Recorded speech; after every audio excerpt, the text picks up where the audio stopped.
All right.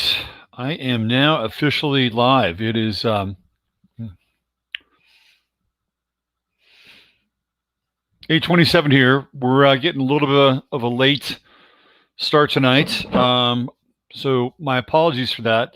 But I've been trying to put together some timely information, some timely astrological information. And they've done a pretty good job. So I'm just going to wait and hang out, and hopefully some folks will start streaming in here. I'm going to do my best to start moving to 7 o'clock on Sunday nights. So that'll be the new time. There's Coach K, Joan S, 10 Dragon 14. What's happening? What's going on, everybody? So probably going to try to knock out about 90 minutes worth of solid astrology tonight. Hey, Jennifer Rubin, how are you? There's Renee. There's Ryan. What's going on, Ryan? Teresa Profont. Love your son, Teresa, by the way. Good kid. Joan W. Julianne. There's Lils. Lindsay CG. She's in the car. RBG is dead. She was probably dead a while ago. We're going to try to untangle that puzzle piece. Hey, it's Soleil. What's going on, Soleil? Christy, nice to see you. Jane in Austin. There's Christy Daniels. How you doing, Christy? Good to see you here. There's my cuz, Sandra Wells. What's going on? Z is here, Fub77. There's Frank Bry. Ouija, Dragon Moon, also known as ODM. Roberto Scanlon. Is that a surfboard behind me? I wish. No, it's not. I wish it was a surfboard behind me. There's Kurt Judkins. Hello, Kurt. Always enjoy your contributions here. Great comments. Joan W. Dead again. Yeah, more like dead again. Absolutely. We're going to try to untangle some. Hey, there's Judy Anderson. Derek Reagan Walls. Haven't seen you in a while. Nice to see you here, Derek. At least maybe you've been here. You just haven't been in the chat. But good to see you, Derek. Let's see. Did I miss anybody? We're up to speed here. Faith, RV trip. There's Charles. How about those Buffalo Bills? Well, keep rolling. Keep rolling. I like Josh Allen. He's a good kid. Intense focus, this Scorpio moon. Oh. Well, that would be coming into square with your sun now, wouldn't it? Since you are an Aquarius. There is PB and Beth Berry, Double B, Nancy Harding. Yeah, I'm gonna catch up with him and do that wrap up for him. Shay Michelle, one of my great astrology students in the house. Nice to see you, Shay. Hope you're doing well. Yep, good. So I did. By the way, Teresa, Tea Time with Tessia. What's going on? It's the real estate godmother checking in from just south of Austin and just north of Houston. There's Teresa. I mean Cheryl. Teresa. So I did a reading for Teresa's. I'm sorry for Teresa's son, and another young fellow, separated by about 4 years apart. And I have to tell you, they were both really kind of inspiring readings. I have to say, like if God, it's got to be tough. It just has to be tough to be a young guy growing up right now. It's got to be super, super hard to be a young male at this time. And they deserve a lot of support. Rita Perea here. Nice. Good to see you, Rita. Scorpio moon in the second with an orb on my north node. Oh, really? Interesting. Very interesting. Witchy. Very witchy. Let's see. We got about 72 people here. So why don't we start jumping on then? Looking forward to the show all day. That's awesome. Yes, I feel that way too. Yeah, that's good. That's really good. Well, why don't we jump in? Why don't we do a little invocazione here? Let's see if we can kind of raise the spirits a little bit. You know what? I wonder if I should do this.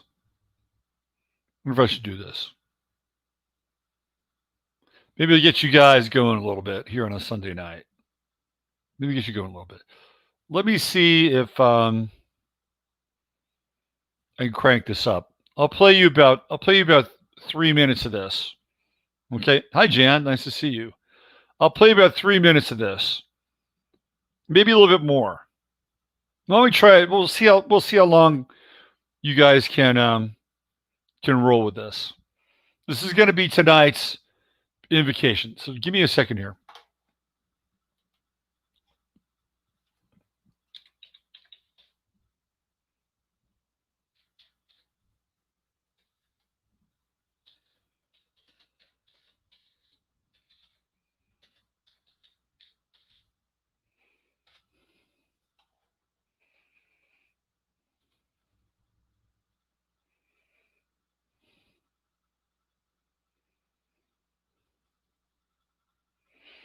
Okay.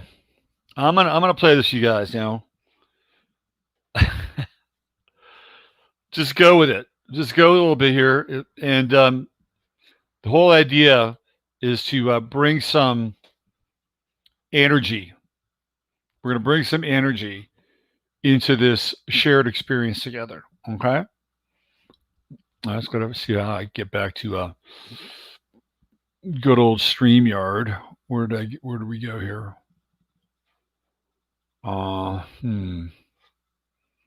Let's see. Oh, here we go. Okay.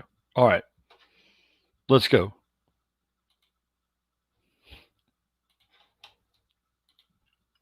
This is it right here. This is going to be, I'm not sure how long I'm going to play this, but here we go. Let's go. Let's rock with this. Here we go.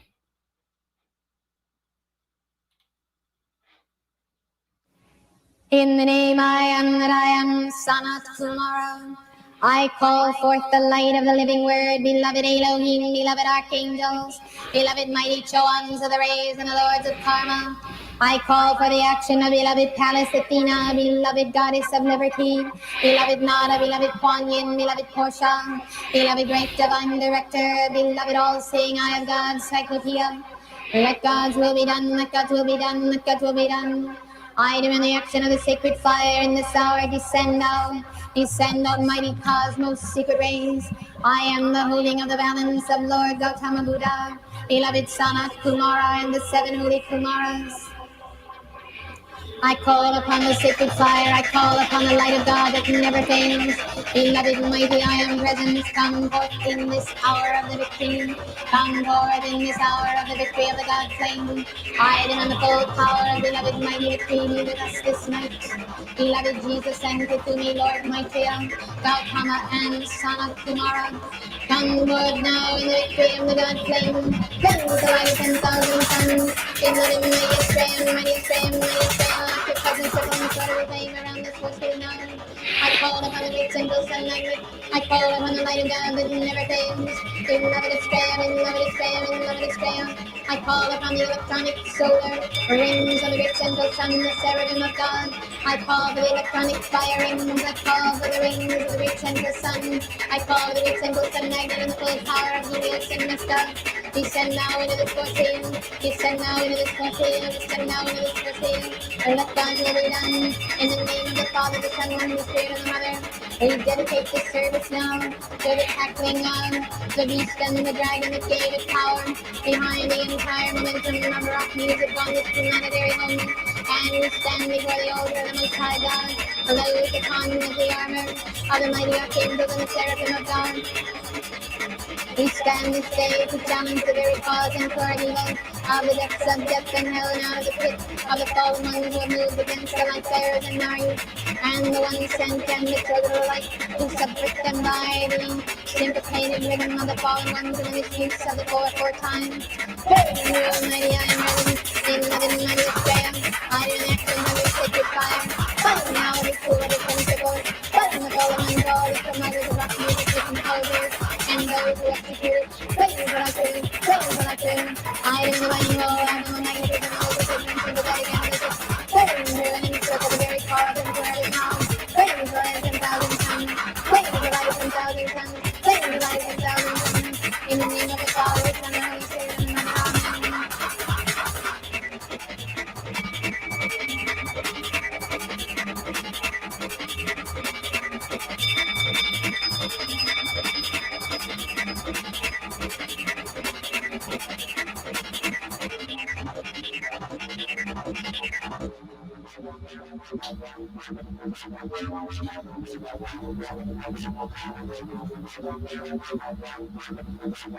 Together.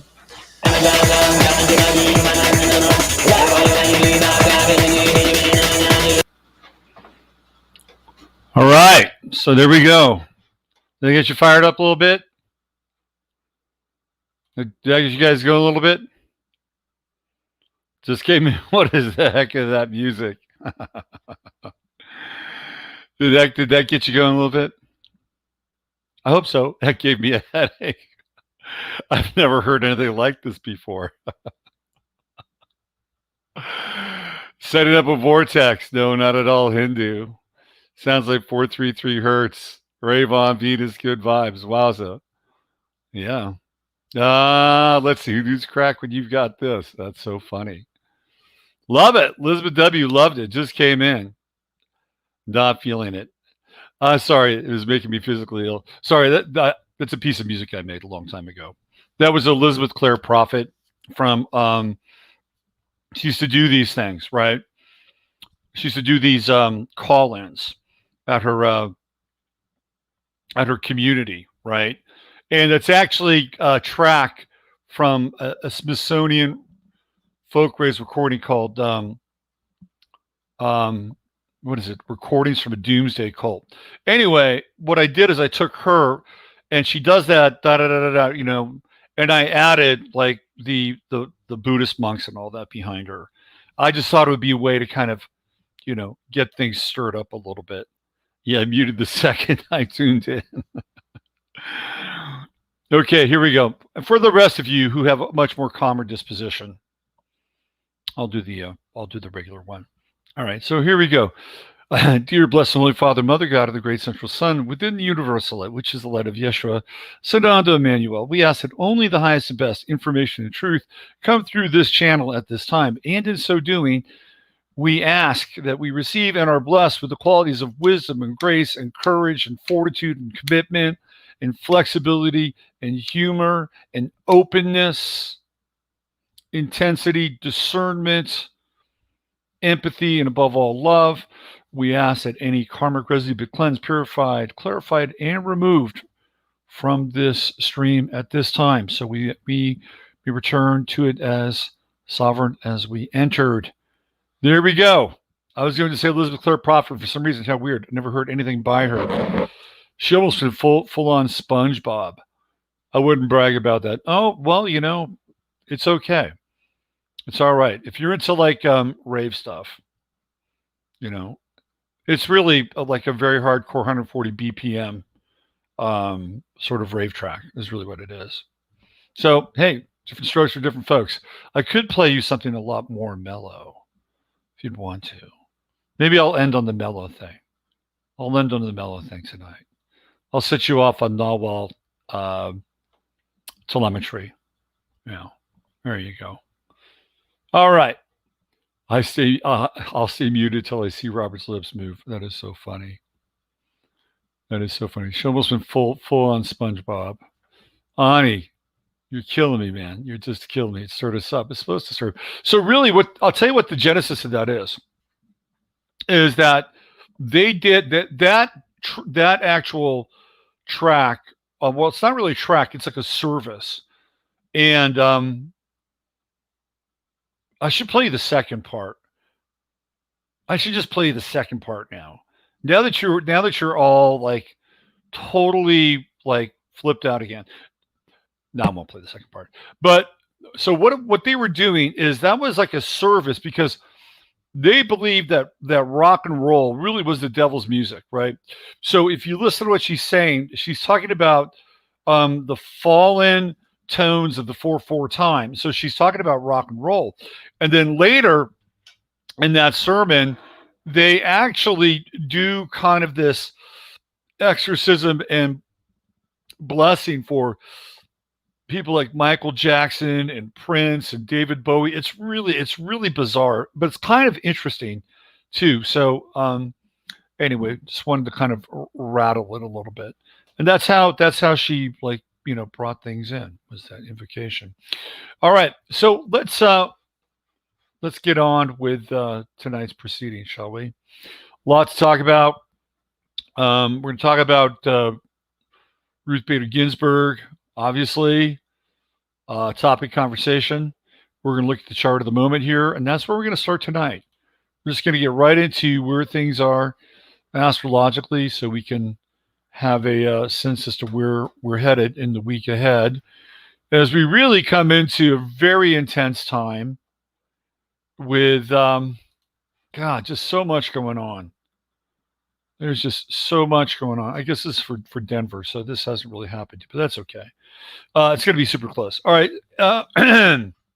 Well, we have Aries on the ascendant, so we'll be talking about Aries tonight, particularly Chiron and Aries. I have a heartbreaking Chiron and Aries story for you, and it really, in a lot of ways, typifies sort of what we're going through with Chiron and Aries. And Jasper is really trying to do some very interesting things with the old Saturn ring there.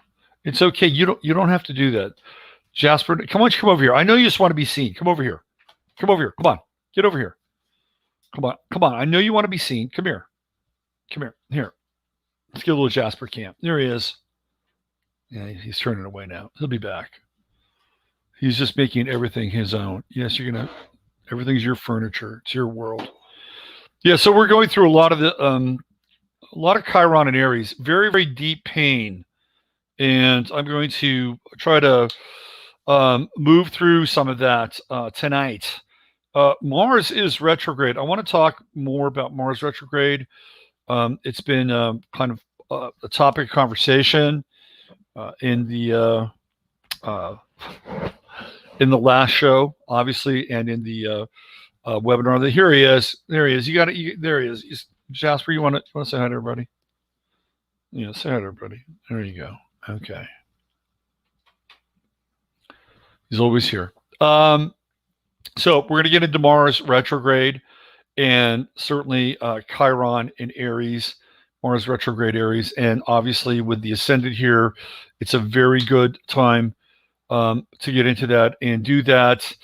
And Mars is moving backwards. So in the next, this week, it's going to hit that square with Saturn. It's going to hit that square with Pluto by the end of the week. So in 3 days, it'll move into orb, very tight orb with Saturn and Pluto, which are retrograde. Now, Jupiter has finally moved forward. We have Uranus retrograde. We have Neptune retrograde. Chiron, which goes retrograde often, obviously, is retrograde. So the skies are being dominated by retrograde energy. And let's see, let's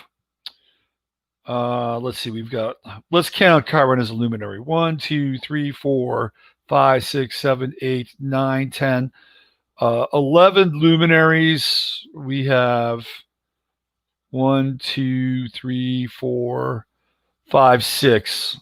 6 are retrograde. How about that? So that's theoretically half the sky is moving backwards. That's a lot. Now, Saturn and Pluto have been engaged in this for a while, and by the time we get to Wednesday, Mercury will be in a much tighter square with Saturn Pluto, and will be in a much tighter opposition with Mars as Mars begins to move backwards. Mercury begins to move forward. And Wednesday, Thursday, we are locked in a really tight, hot, conflict-based cardinal T-square. So there's a lot of intensity. There's a great deal of intensity coming this week. If you haven't dealt with enough intensity already, don't worry. There's always more coming. Okay. And now, when we have Mercury in Libra, what Mercury in Libra tries to do, it tries to create balance, synergy, win-win. It's a mediating force. It can be diplomatic.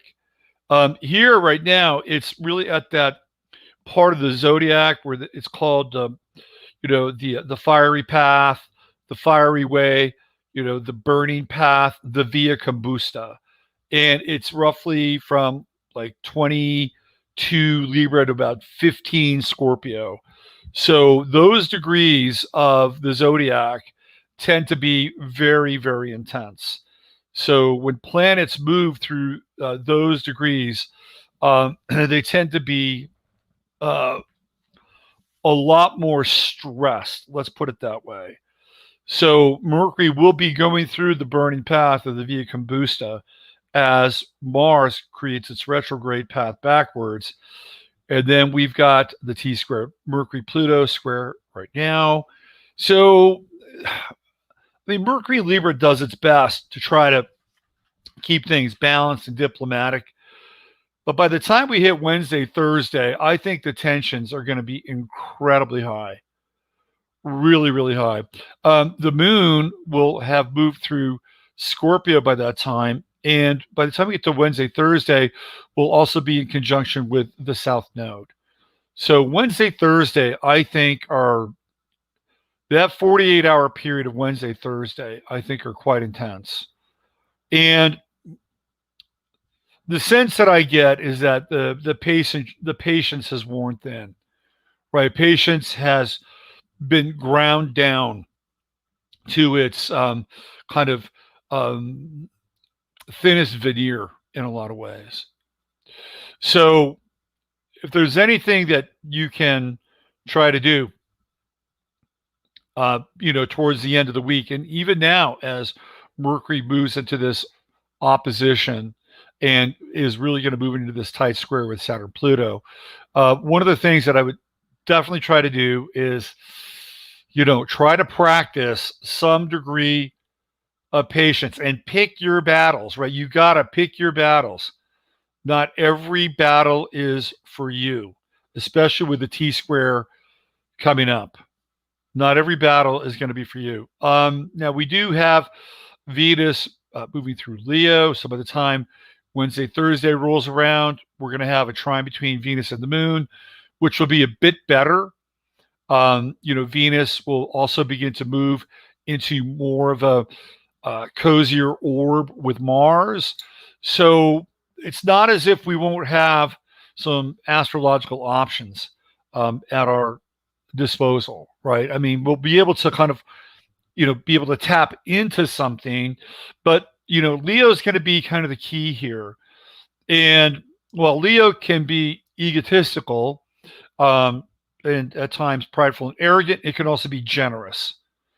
So one of the things that you want to try to do, especially on Wednesday, Thursday with the trine to the Sagittarian moon, is you want to be able to practice and embody some generosity. I think that's going to help you deal with these very, very tight oppositions and T-squares that are coming. Like, this is truly high road material, right? Wednesday, Thursday, if you can take the high road, you're going to be much better off for it. Now, does that mean that, we're all going to escape the potential intensity of this T-square? I mean, we live on a planet, theoretically. We live on this domain. So, I mean, you could, and this happens quite a bit. There can be, like on battlefields, there are casualties, and sometimes the most miraculous things happen to people on battlefields, and they're not scratched or touched or scarred. And then there's the bizarre, unaccountable deaths that occur in a time of war. And I'm not saying that we're going to be in a war, but these are very conflicted energies. These are martial energies. We're dealing with, high intensity, high impact cardinal energy. So there could be things going off around you.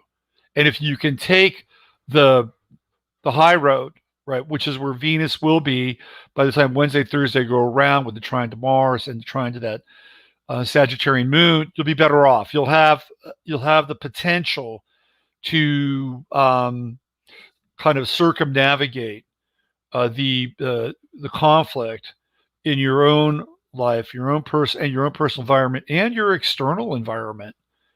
Now, of course, since We're going to be talking about RBG tonight. I mean, are you kidding me?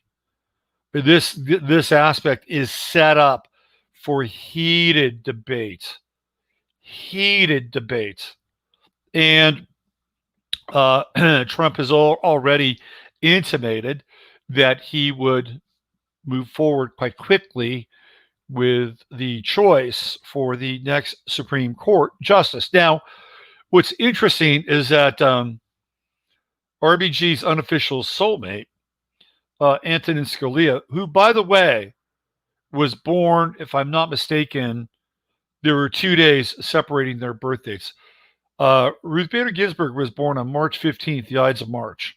And then Scalia, I believe, was born on March 13th. So there's a reason why they were like, how shall we say, two nuts in a sack. Here we go. There's a reason why they were, because astrologically they were in conjunction with one another. But this is really, this T-square is really setting up to be the heated debate around Ruth Bader Ginsburg's death and the potential to name a new Supreme Court justice. And of course, Libra rules litigating and the scales of justice. So this is going to be quite intense. Now, when Scalia passed away, Scalia was killed. He was totally killed. And I when he was killed, I looked at his chart. I looked at what was happening. I looked at where it was happening.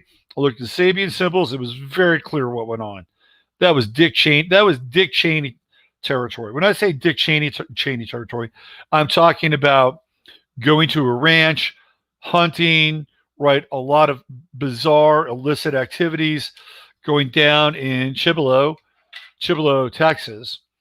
And of course, Scalia's body did not conform to the Catholic rites and rituals of burial. He was cremated.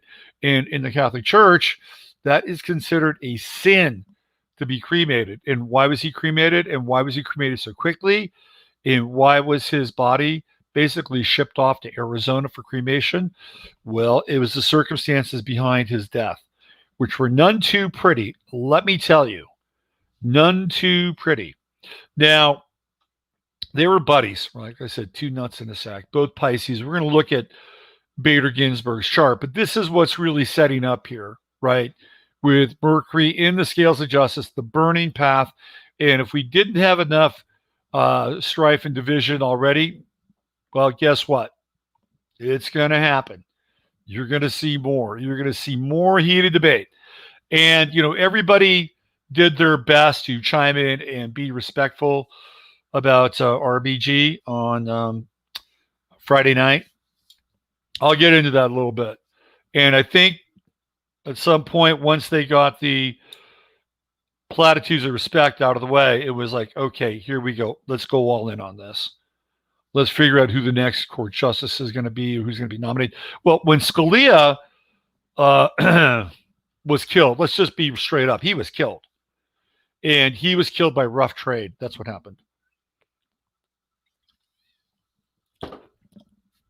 That's what happened.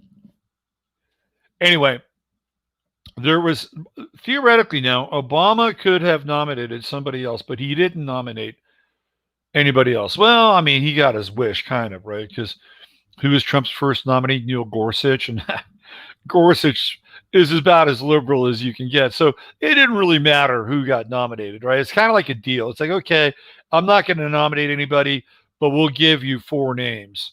And you got to pick one of the 4 names. And one of them better be Neil Gorsuch. And that's what I think happened. I think it was a deal. I think Gorsuch was already in play and already in place even before Trump got into the office. I think it was a done deal. If you look at Gorsuch's background, he is not a classic conservative by any stretch. And he's been voting classically progressive and liberal, you know, as you know, he was one of the people that voted for, you know, Oklahoma to return to the 5 tribes. So his voting record does not reflect a conservative Supreme Court justice. So that's my sense. I think Gorsuch was pretty much going to be already in or close to being in, and that candidate that would have come through Obama, perhaps that kind of the kind of median candidate between the two. But this is different now. This is different because I don't believe those handshake deals are happening. And I think whether or not Trump wins or not, and of course, based on his chart, he should win, and not only win, but win by a landslide. But we know that this is going to be one of the most hotly contested elections ever. I mean, it will probably make Bush Gore look like some high school tiff, some high school student body tiff by the time that it's over. I mean, we've got at least a dozen states that could quite possibly secede. Hello, Trudeau and Gemini, right? I mean, this stuff is on the table. It is on the table. So what's going to happen now is if Trump moves forward with the nomination, and I believe Mitch McConnell is ready to do this, right? Ready to do this. They are going to have to call a vote. He can call the vote. He can call the vote, and it is the Senate who will determine who the next Supreme Court justice will be. Now, it could be an absolute and utter failure, but you have to try to figure out like who's going to be up for re-election. Because we have midterms, right? And I believe there are a couple of people. I think Susan Collins is up for re-election, and she's, I think one of these sort of key people, supposedly. Collins, of course, being a Illuminati family name, Lisa Murkowski, but it may not matter, right? It may not matter. At the end of the day, it may not matter how they're going to vote. Now, what's interesting is we have Venus, which is at 16. Leo. Now, if I'm not mistaken, that's right on Trump's Pluto right now. Trump has Pluto in the 12th house. So there is negotiating going on. The other thing that you have to keep your eye out for, this is just on the radar, right? Right now, there's a rumor that King Salman from Saudi Arabia might be dead. Like, this is really big news. This news is so big that you have no idea how big it is. If King Salman is dead, that means his son, who is buddy with Jared Kushner, they speak together on WhatsApp. There's a very good chance he will assume the throne and become the king of Saudi Arabia. If he becomes the king of Saudi Arabia, you know what's going to happen between Trump and Salman, bin Salman, or Bone Salman, as he's been known to be called, and Jared Kushner. They will hammer out a peace deal with Saudi Arabia and Israel. You watch this. It will happen. It will happen. And now you're going to be looking at, you got it. Now, this is Trump and Kushner now are playing these cards, right? They're doing all these deals on the side. They started with the UAE. Who else did they do? Did they do Qatar? They've been lining up these peace deals between Israel and these countries in the Middle East. And if this happens, if Salman dies and his son takes over, I guarantee you, between Kushner and Netanyahu, a family friend, and Salman, Saudi Arabia will have a peace deal with Israel. Now, that may just be completely, what's the word I'm looking for? Window dressing. But in some ways, it matters a lot. It matters, one, if you're into the idea of biblical prophecy. And number two, it matters because with all these peace deals that are being reached, it would be very difficult. He's already been nominated for a Nobel Peace Prize. Like, Trump could win a Nobel Prize. Wrap your head around that for a minute. Just wrap your head around that for a minute. And this is where Venus comes into play, because Venus right now, and I can even show, I don't know if I can show you. I'd have to do this chart. But I guarantee you, I know his chart. It's on his Pluto right now. And Jared Kushner's true node, which is in the sign of Leo, is on Trump's Pluto in his 12th house. And I've always talked about that aspect of Kushner as being a power, not the power, but a power behind the throne. And we're dealing with royalty here with Leo.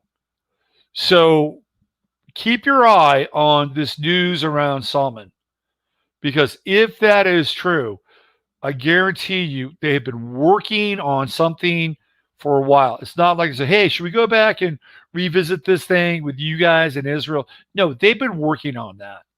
So if and when this does happen, and if and when and Solomon does take the Solomon the Jr.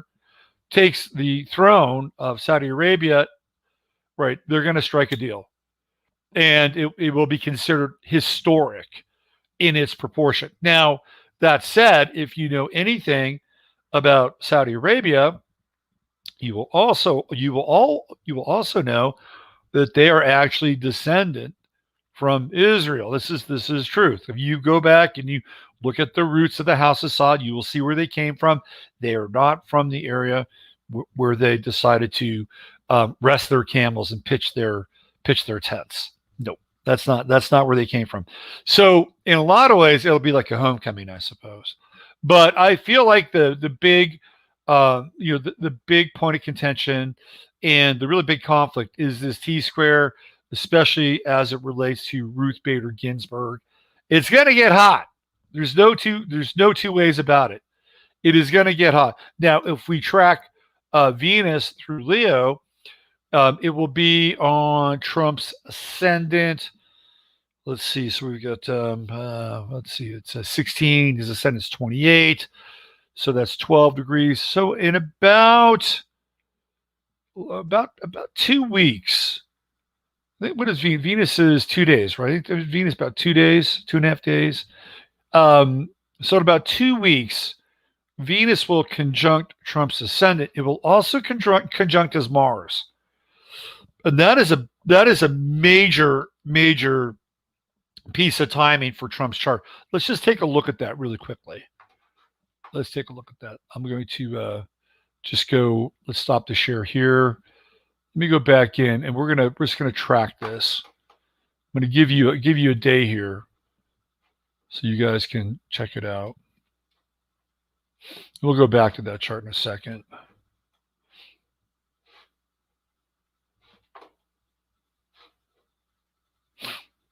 Okay, so we're looking at Venus right at 28-29. Get into that conjunction of Regulus, which is at 0 Virgo. So let's see what we got here.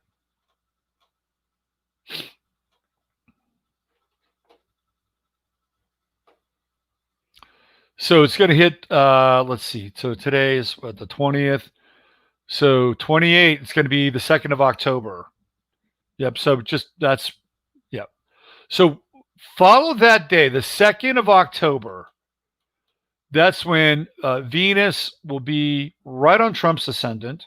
Now, remember, Trump has Jupiter in Libra, and I believe it's at 14 degrees. So we'll have the sun, transiting sun, conjunct his natal Jupiter. Mars at that time will still be retrograde. But I think that's really going to be sort of the big aspect, is going to be that Venus conjunction with his ascendant, with his Mars, and then Jupiter transiting sun on his natal Jupiter. 1st and 2nd of October, Thursday, Friday. We know news cycles are on Fridays, right? Fridays, that's where it happens. That's when Ruth Bader Ginsburg passed away. We had a full weekend of lamentation and looking back, remembrance on the life of Ruth Bader Ginsburg. Monday will come around and it will be sleeves up and brass knuckles on. That's where we are. But this is the day right here, the 1st and the 2nd of October. Now, will it take Trump that long to figure out who they're going to nominate? Well, listen, if I was Trump's astrologer, I would say that's when you want to do it. Like, this is the day.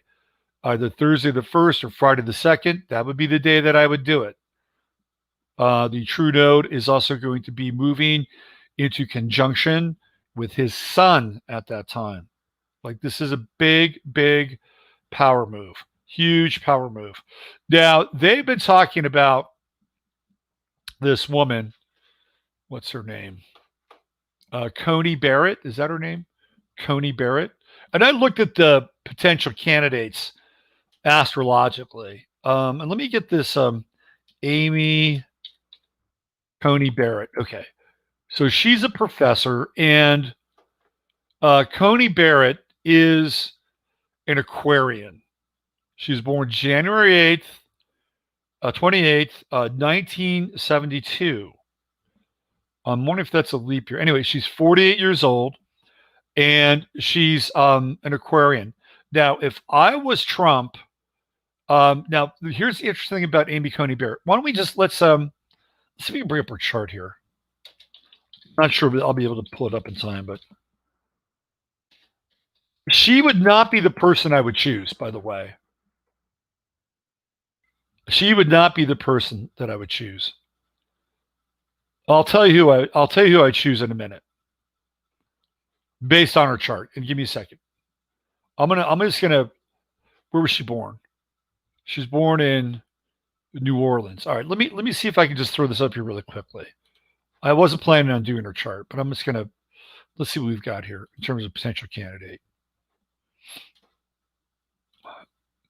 And we'll get into everybody else. We'll get into RBG. I'm going to get this time travel chart too tonight, which I think you guys will dig. Here, let's go here.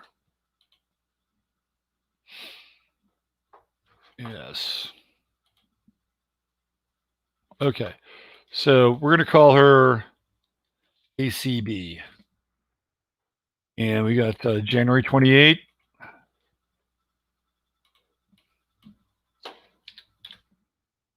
Was 19, was it 70? What did I say there? 72. 72. Yeah. 72. 1972.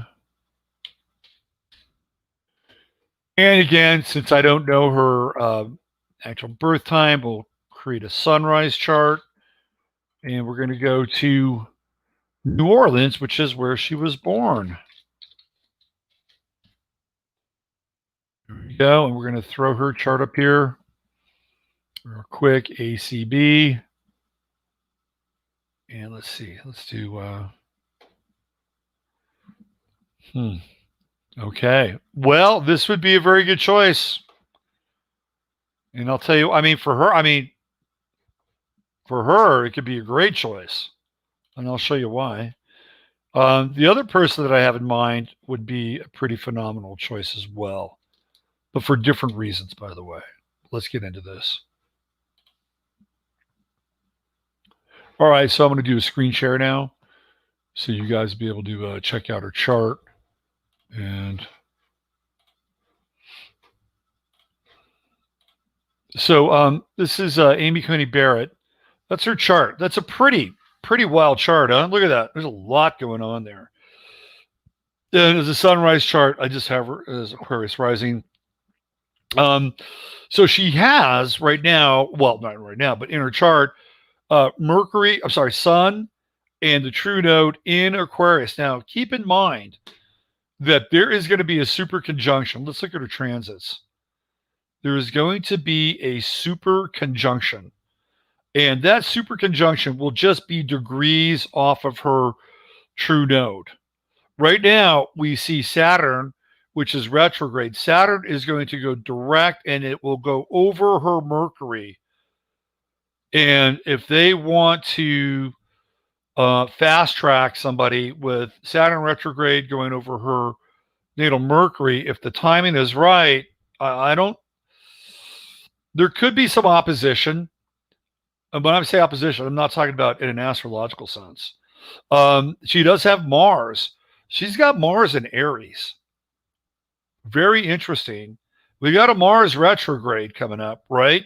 So essentially, Mars is going to go retrograde and come back over her Mars, hit her Mars, and go direct. Saturn is in retrograde. It's going to come back over. It's going to hit her Saturn. Now, they will be in square with one another, but with those energies moving forward, it may be very difficult for the so-called opposition to mount a significant resistance against this candidate. I mean, this could be somebody who might, from an astrological perspective, be pretty close to being unstoppable. Now, Jupiter is moving forward, and she's going to have Jupiter also on her natal Mercury. Let me just quickly check here when Saturn and Mars will do its magic on. Let's just do this real fast. Let's see when they're going to cross, like her Mercury and her natal Mars. Let's do that real fast here. I'll give me about like 30 seconds. I'll figure it out. Okay, so let's see.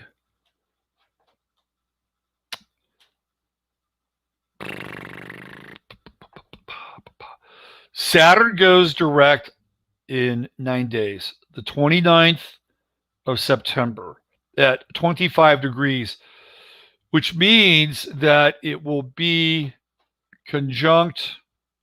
Where did the chart go? I just had it up here.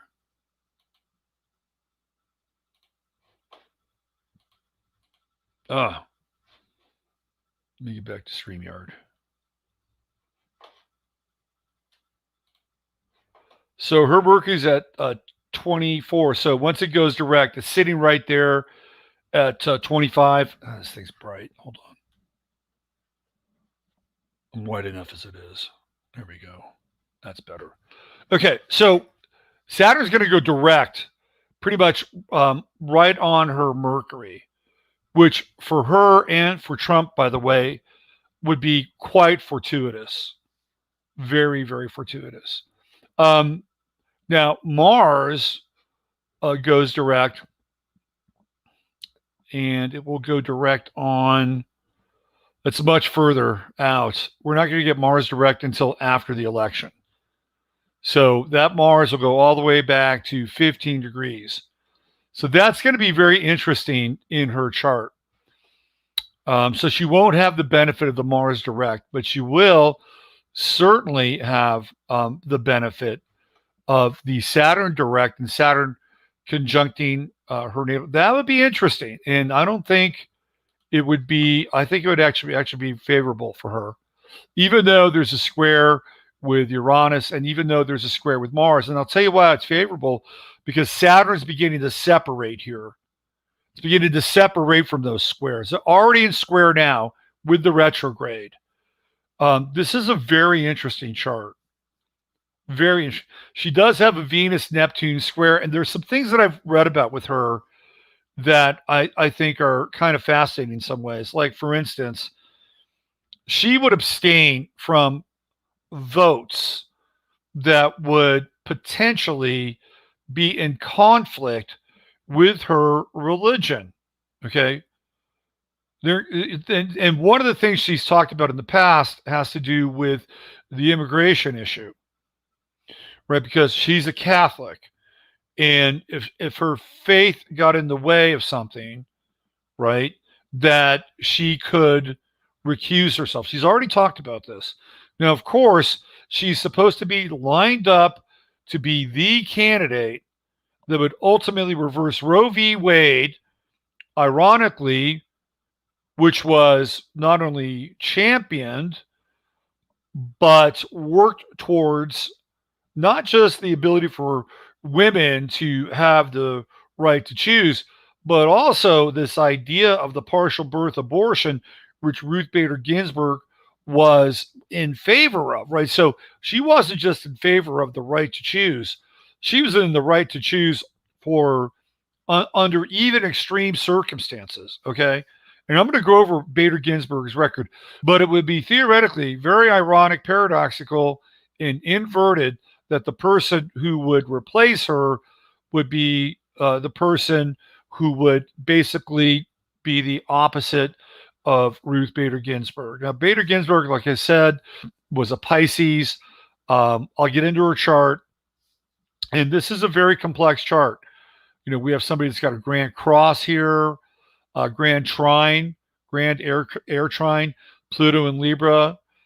Saturn, which is actually at the 29th degree of Taurus, and her Saturn would be just off of Trump's midheaven, right? So I think Trump's midheaven is what, 25. It's in fact, I could do the two of them together if I want to now. 25, I believe, Taurus. So her Saturn is right on his midheaven. Like, that's pretty significant. That is pretty damn significant. Her Jupiter is conjunct the galactic center. I mean, this seems like somebody who's pretty destined for the gig. Jupiter conjunct the galactic center, trine Mars, somebody who's fearless. This is a fearless person. But, Aquarians are not always dependable. Thank God. They have, they will think for themselves, and they will do things that are contrary to, at times, what they're told to do or supposed to do. So keep that in mind with this person, with this woman, as a potential candidate to be a Supreme Court justice. But it's really looking a lot like astrology favors Amy Coney Barrett. Now, the South Node has already moved away from Jupiter in her chart. It's still in Sagittarius, and it won't hit her Neptune for a while. Okay, it won't hit her Neptune for a while. She has Moon in Cancer, and the part of Fortune in Cancer. She's got a bunch of kids. I think she adopted 2 kids from Haiti.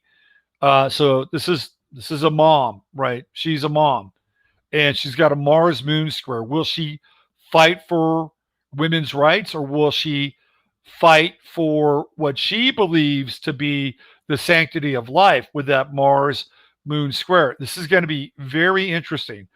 She's getting very close to her Chiron return, which will happen in 2022. Okay. So I would say that Amy Coney Barrett, if Trump were to nominate her, astrologically, she would be very, like, the stars are in this person's favor. This is what we're looking at here. A Saturn. The only thing I see as something that could be a detriment in some ways is Mars, because Mars would go all the way back. It would conjunct her natal Chiron, and then it would go retrograde to 15 degrees. So we would have a Mars-Uranus opposition. This, to me, is a little troubling for the chart, and a little troubling for her as well.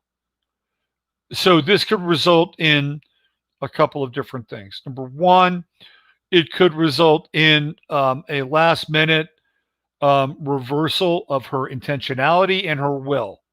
This could be an aspect where she might actually withdraw her name with the Mars retrograde, especially here with the conjunction of Chiron and the opposition to Uranus. It could also, in my estimation, be quite dangerous. This has a bit of an air of danger to it, because, of course, Mars is still going to be doing a dance with the square to Pluto. Now, again, I just gave her an Aquarius ascendant. This is not her 12th house. I don't know her time of birth, and hopefully we can find that out. But that's a tricky period of time, this Mars retrograde. To me, this is really the only thing in some ways that would be a major roadblock. And if it is a roadblock, I think it would be under duress of threat, or it would be actually something that could actually physically happen to her. Okay. God forbid. That would be terrible. That'd be terrible. But that's the one aspect here that everything else looks like totally lined up, right? I mean, come on. Her Jupiter's conjunct the galactic center. I mean, it's like that's profound. That has deep and profound implications. And Saturn going direct right on her Mercury, where there would be, the potential for confirmation. The Jupiter-Saturn super conjunction just off of her true node. Saturn conjuncting her sun, Jupiter conjuncting her sun. These are all very powerful, very, very powerful aspects that are truly in her favor. Okay, really in her favor. And even the Saturn trine, she's got Saturn in Taurus at 29 degrees, right? Saturn trine, very powerful aspect. So, and her Saturn in Trump's 10th house conjunct his midheaven. So this pick would probably be the pick that would stir the hornet's nest more than the other two candidates. Now, there's a guy who is a judge in Kentucky that Mitch McConnell really likes, right? So Trump is going to have to listen to Mitch McConnell with, I think his name is Thupar, Thapar. That's his last name. He's a Taurus. He's a Taurus. Very different implications here. Extremely different implications astrologically.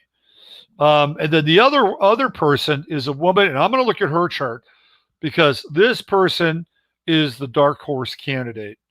Her name is Barbara Lagoa, and I looked at her just briefly. I just looked at her chart or her sun sign and how things are lining up for her.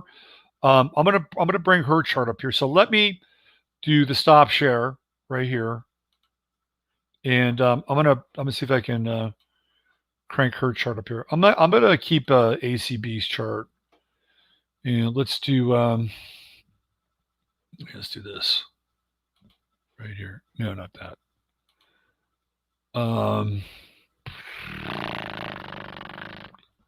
Just add this.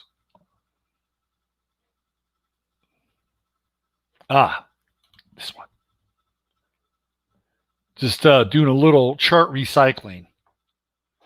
I'm into renewable resources when it comes to astrology. All right, so let's do this. Last name Lagoa. Now, Barbara Lagoa is from, if I'm not mistaken, Miami. And she is actually quite interesting in her own right, since she comes from a family of jurisprudence judges. Her husband's father was a very well-known justice in, of all places, Kentucky. Okay, now Barbara Lagoa is a Scorpio, and she's born on November 2nd.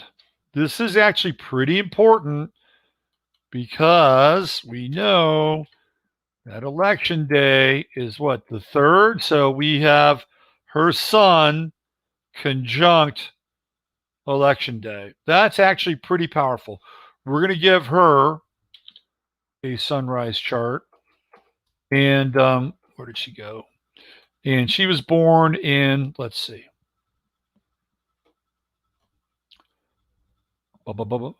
Cuban American job rises.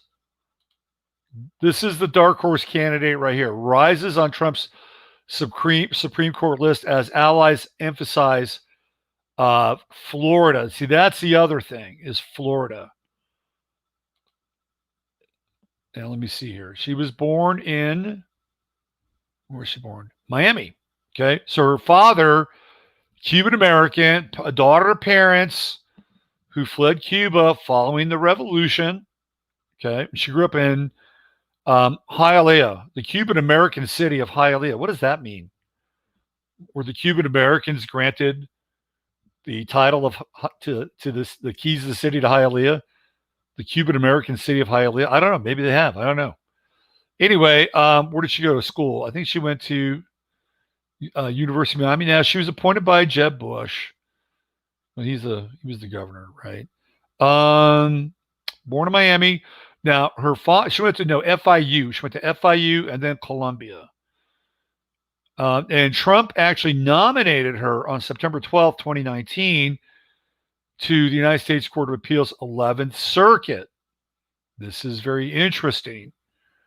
And her husband is Paul Huck. And Paul Huck's father was a famous judge in, of all places, Kentucky. Okay, so let's do her Let's put her chart up here. Born in Miami. Barbara Lagoa. Now, when I saw her, of all the people, to me, she was the one that really jumped out in terms of the person that I believe Trump would nominate as a Supreme Court justice. So let's take a look at her chart and let's see what we can cook up here.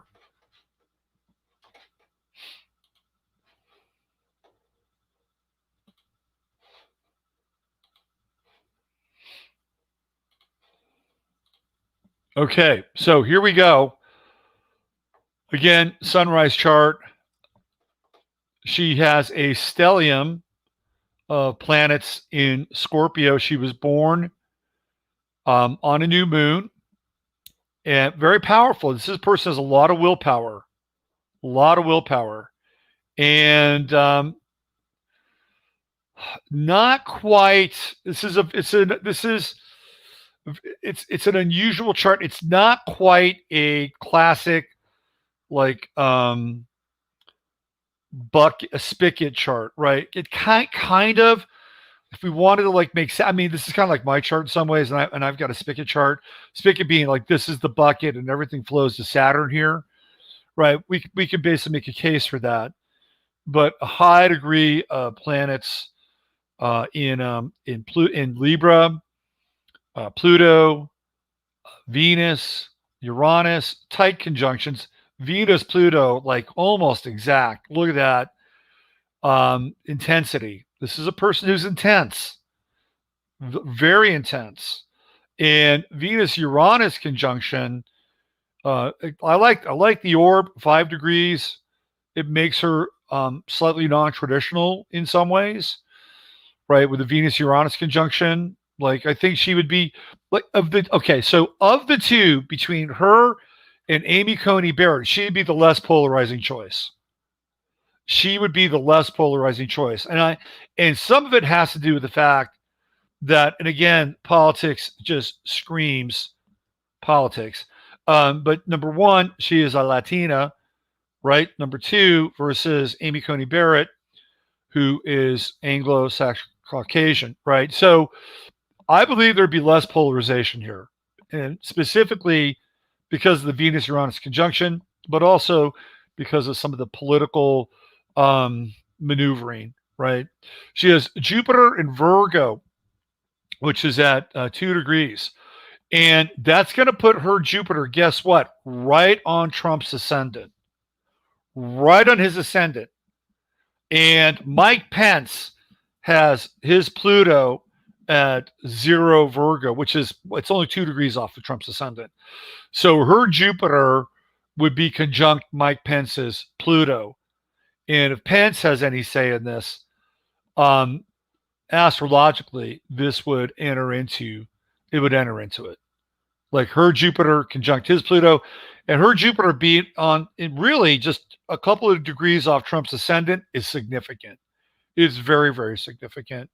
Now, we know that Trump has Jupiter in the sign of Libra, but where is it? It's around 18 degrees, something like that. So her Pluto would be an orb, but not like super close, right? Not super close. She has, let's see what else. Moon conjunct Neptune, but it's a wide conjunction. And here we go. The moon is in Scorpio, conjunct her part of fortune. This is going to be very interesting. Very interesting. Her true node is in Aries. And Mars is retrograding, and it's right there on her true node, right? So her true node is at 27, and Mars retrograde is at, where are we? 27. Bang. Spot on. Chiron, in conjunction with Saturn, and she's got Mars in Capricorn. This is the only square she has of real significance is Jupiter Neptune, which is not a terrible square. It's not when I work with Jupiter Neptune squares, I mean, sometimes people can have sort of messianic sorts of visions with Jupiter Neptune squares, but not with Jupiter in Virgo. The Mars Saturn square is intense. That means she's a fighter, right? This is somebody who's a battler with a Mars Saturn square, and somebody who is persistent. A lot of fixed energy in this chart. A lot of fixed energy. Look at that. Look at it. Take the ascendant. We know, but a lot of fixed energy, and fairly distributed pretty well. A lot of mutability, a lot of cardinal energy. Cardinality with Saturn, Mars, the true node. She's got the south node in Libra, right there at 27 degrees. Interesting. I don't think it's a detriment. Now, Mercury's at 22. We saw that. So here's the test for her. If she gets through the next 5 days with Mercury not banging on her south node and bringing things up right from her past, if she gets through that, then she'll have Mercury moving into conjunction with her natal Mercury. This could be a very, very solid candidate. I'm telling you right now. And I believe that she would get through, in a lot of ways, I think she'd get through faster. She would have less opposition than Amy Coney Barrett. And it all depends on what Trump wants to do. If he wants to get somebody in and do it, and have it go quickly and in an odd way be accepted by more people than he may have counted on, this would be the candidate. I believe this would be the candidate. And even with the moon in Scorpio right here, right? The thing about Coney Barrett, which troubles me, is that Mars retrograde and opposing ultimately her natal Uranus. Now, she'll get it too, right? But and her Chiron. It was the Chiron piece that really troubled me, right? Mars conjuncting Chiron. Let's see what Lagoa looks like with Trump here. Let's just do here. I don't want to give away some details with some of these charts. So let me back out of here and let's see what she looks like with Trump's chart. We'll do these for both these candidates. Hope you guys are digging this. It's kind of fun. I'm enjoying this. All right, so let's look at her with the Donald. All right. Okay, so we're going to get into the old extended chart selection. Where is it? Okay. I should know Trump's chart by heart by now. Where is he? Where is that man? There he is. Okay. So we're going to put Trump on the inside. And then we're going to put Barbara Lagoa on the outside. As soon as I find her again. I know she's here.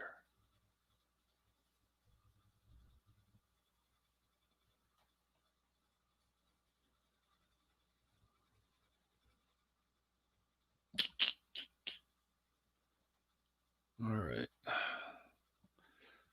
Cue the music for Jeopardy. Dun, dun, dun, dun, dun, dun, dun. Dun, dun, dun, dun, dun. Da, da, da, da, da, da. It should be here. All right, hold on a second. Let me go back. I just had this thing.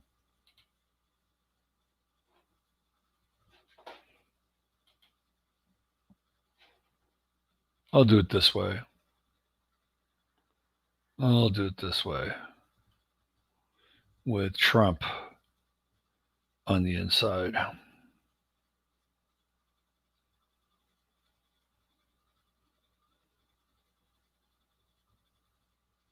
There he is. All right. Let's crank it up. Let's do a little synastry. Let's do some nodes. There we go. All right. So Lagoa is going to be on the outside. And I'll show you here. We can figure this out together.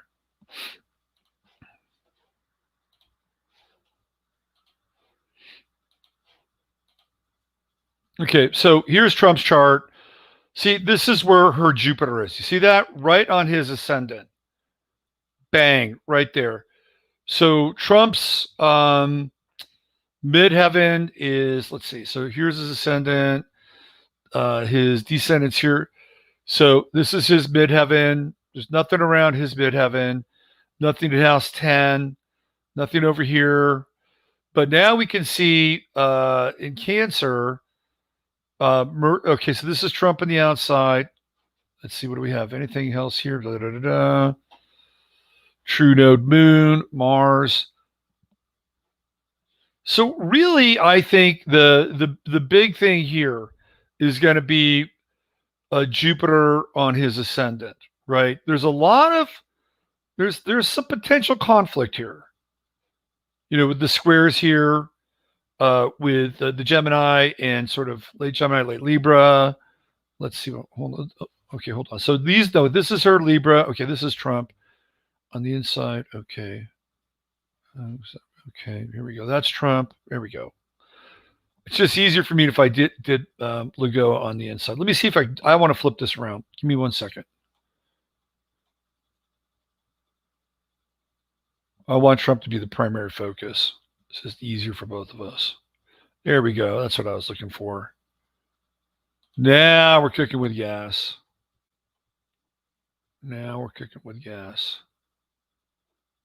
All right. Let's do this. There we go. Okay. Now this makes, all right. Whew, easier to read. All right. So there's her Jupiter right on his ascendant. Bang. Right there. Okay. True node in his 9th house. That is legal, by the way. That is law up there. Saturn Chiron in his 8th. And then let's see. Her Libra Sun. Let's see. Scorpio Sun, Moon, 3rd house. Neptune on the IC. All right. So I think she would be the easier candidate to place. I think Jupiter on the ascendant would play a role. I actually think Amy Coney Barrett has the better chart for Trump. Let's see if I can find that in there. It's ACB that we're looking at. I think she probably has the better chart for Trump, especially with Saturn on his midheaven. But I think this is a person, obviously, that could move through quickly. Definitely a dark horse candidate. But I do think that Trump probably wants this other person, this Amy Coney Barrett, just based on the chart. Okay. Speaking of charts, let's get back into this, and let's bring up Ruth Bader Ginsburg. Let's take a look at her. Now, there's no birth time with Ruth Bader Ginsburg, which I found to be kind of interesting in some ways. I mean, with Supreme Court Justice, you would think that there would be a birth time associated with her, but there's not. Nada. So again, I'm going to have to, I just kind of reconstructed her chart, and let's do this. I did not give her a sunrise chart though. I did something else with RBG. And what I wanted to look at with her were a couple of interesting things.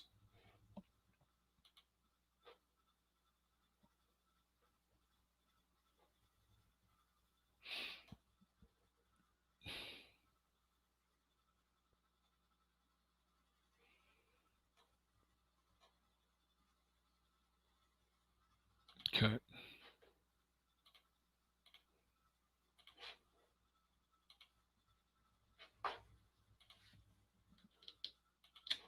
Okay. So let's check it out. Now, I pegged her as a Cancer rising. Cancer rising aren't always known for their towering height. And the other reason I pegged her as a Cancer rising was because it put her sun like right on the midheaven. And in the ninth house, which of course we know represents law, higher learning, travel, et cetera, et cetera, et cetera. Heavy, heavy, heavy, heavy representation of our RBG in Pisces. And I'm going to talk about that. And sort of this idea of Pisces as a myth maker. Because I feel like in a lot of ways, the myth is a lot bigger, pun not intended, than the person itself. Okay. We have Aries on the midheaven. She was born with Mercury in Aries, retrograde. Here's the Chiron conjunction. Uranus also in the sign of Aries. Generationally, that very tight square with Pluto. And the reason why I put Pluto on her ascendant is, number one, her death is a really big deal, right? Like whatever her death was. And I personally, I don't think she's been around for a while. You know, there was a time when it was, what was it, about 2 years ago, when I was looking at her chart and some of the trends, I'm like, this woman is gone. And then I was actually very surprised when somehow she came back on the scene. I was extremely surprised. However that happened, whoever that might have been. But, you know, obviously with Pluto, death is a very big deal in this life and this chart as we speak here now. And she was going through the Pluto opposition. Okay. She was going through the Pluto opposition, Pluto transiting at 22, natal Pluto at 21. But, you know, Pluto has been around 20 for a while. And the Pluto opposition, if you can make it through the Pluto opposition, when does it happen? It happens around what, like 84? Is that, no, it's let's see. So she was born in 33, so 2020, 87. So let's see, 87. So I think the Pluto opposition is around 86. If you make it past the Pluto opposition, 85, 86, there's a really good chance you'll make it to 100. And that's truth. A lot of people don't make it through the Pluto opposition.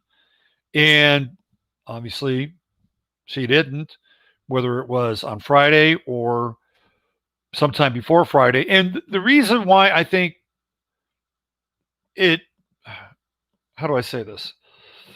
It invites speculation is where Neptune is. Because Neptune has been at this midpoint between Venus and the sun in her chart for, you know, well over 2 years now. And it was getting very difficult in a lot of ways to sort of understand what was going on with this person. Like, where was she? It was very odd, you know, and even when she would pop up, there would be like this high strange. And I think the Neptune Venus opposition right at that midpoint, in a lot of ways, I don't even want to say personify, because it's not really about personification. In a lot of ways, it is sort of symbolic of this very kind of hazy Piscean sort of in and out, here, not here. You know, there's this the relationship with being hospitalized and convalesced. I mean, Neptune was playing a pretty significant role, you know, through this phase, right? And this phase has been going on for the last couple of years. And, you know, part of that was also this opposition with Jupiter, like, you know, what like, what's real? What can we believe? You know, there's a lot of rumors, rumor mongering. And of course, in Virgo, we have this whole sort of health equation. And this is pretty much a, what I would call a classic sort of splay chart, where you get, you know, a pretty classic grand trine, Venus, Pluto, Moon in Scorpio. So, you know, she theoretically passed away when the moon was probably just entering Scorpio on Friday night, or just leaving Sagittarius right here, right? So what's also interesting is that Barbara Lagoa also has moon in Scorpio. So now we have two people who, one a former judge and one a potential future judge, both sharing the same moon sign. Now, Amy Coney Barrett happens to be an Aquarius, and her sun would be conjunct Ruth Bader Ginsburg's Saturn. So now there's another very interesting connection between, potentially two people that would, follow in the robes of Ruth Bader Ginsburg. But the thing about Ruth Bader Ginsburg that really, sort of got me in a lot of ways was the fact that, for all intents and purposes, she was an activist judge. And every judge has their predispositions. It's just the way people are wired. You'd almost have to have like the first AI judge to not have any predisposition. So if you're predisposed to be conservative, you're going to lean in and you're going to vote towards that conservative angle or the conservative perspective. But I believe that Bader Ginsburg was almost incapable in a lot of ways of voting or siding outside of her political conviction. I think she really is a personification of an activist judge. And a lot of it is astrological, right? Pluto trine moon. Her big thing was what? Women's right to choose, women's rights. I mean, this was her. She championed this cause, and she will forever go down in the annals of politics, and whoever writes the history books as being, the ultimate image of sort of women's / feminist power and empowerment, who inspired so many other women to follow in her footsteps. I'm just giving it to you straight, right? I mean, that's how it's going to go down. And when we see the Pluto moon trine, and we see the Pluto trine to the sun, and Pluto trine to Venus, not quite in trine with the sun itself. That's a lot of, when we get into that water, that heavy water, like that is the power to sway. That is the power to move without force. That is the nature of water. And this is Bader Ginsburg, no matter what you think of her, was a very influential person, extremely influential, for better or worse. And to me, it's typified by this grand water trine, totally typified by the grand water trine.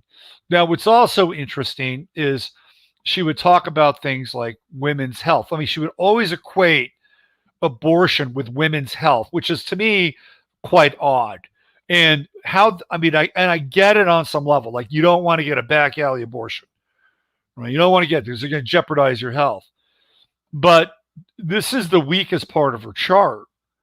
When she has Mars in Virgo, and she's supposed to be somebody who's invested in health, and the South Node is here, and Neptune is conjunct Mars, that's really not what she's standing up for. And in fact, it is really a massive kind of redirect with everything. Like, I don't believe that she believed in women's health at all. I really don't. If she did, I mean, it would not play out like this. I mean, this is an incredibly weak part of her chart. Mars and Mars-Neptune conjunction is in, deep affliction here, very deep affliction, especially with the South Node. And what she moved on was this kind of Piscean sort of urge, this Piscean energy to recast things. Like, to me, this is a perfect Pisces Virgo opposition. Oh, it's about women's health. It's not really about women's health.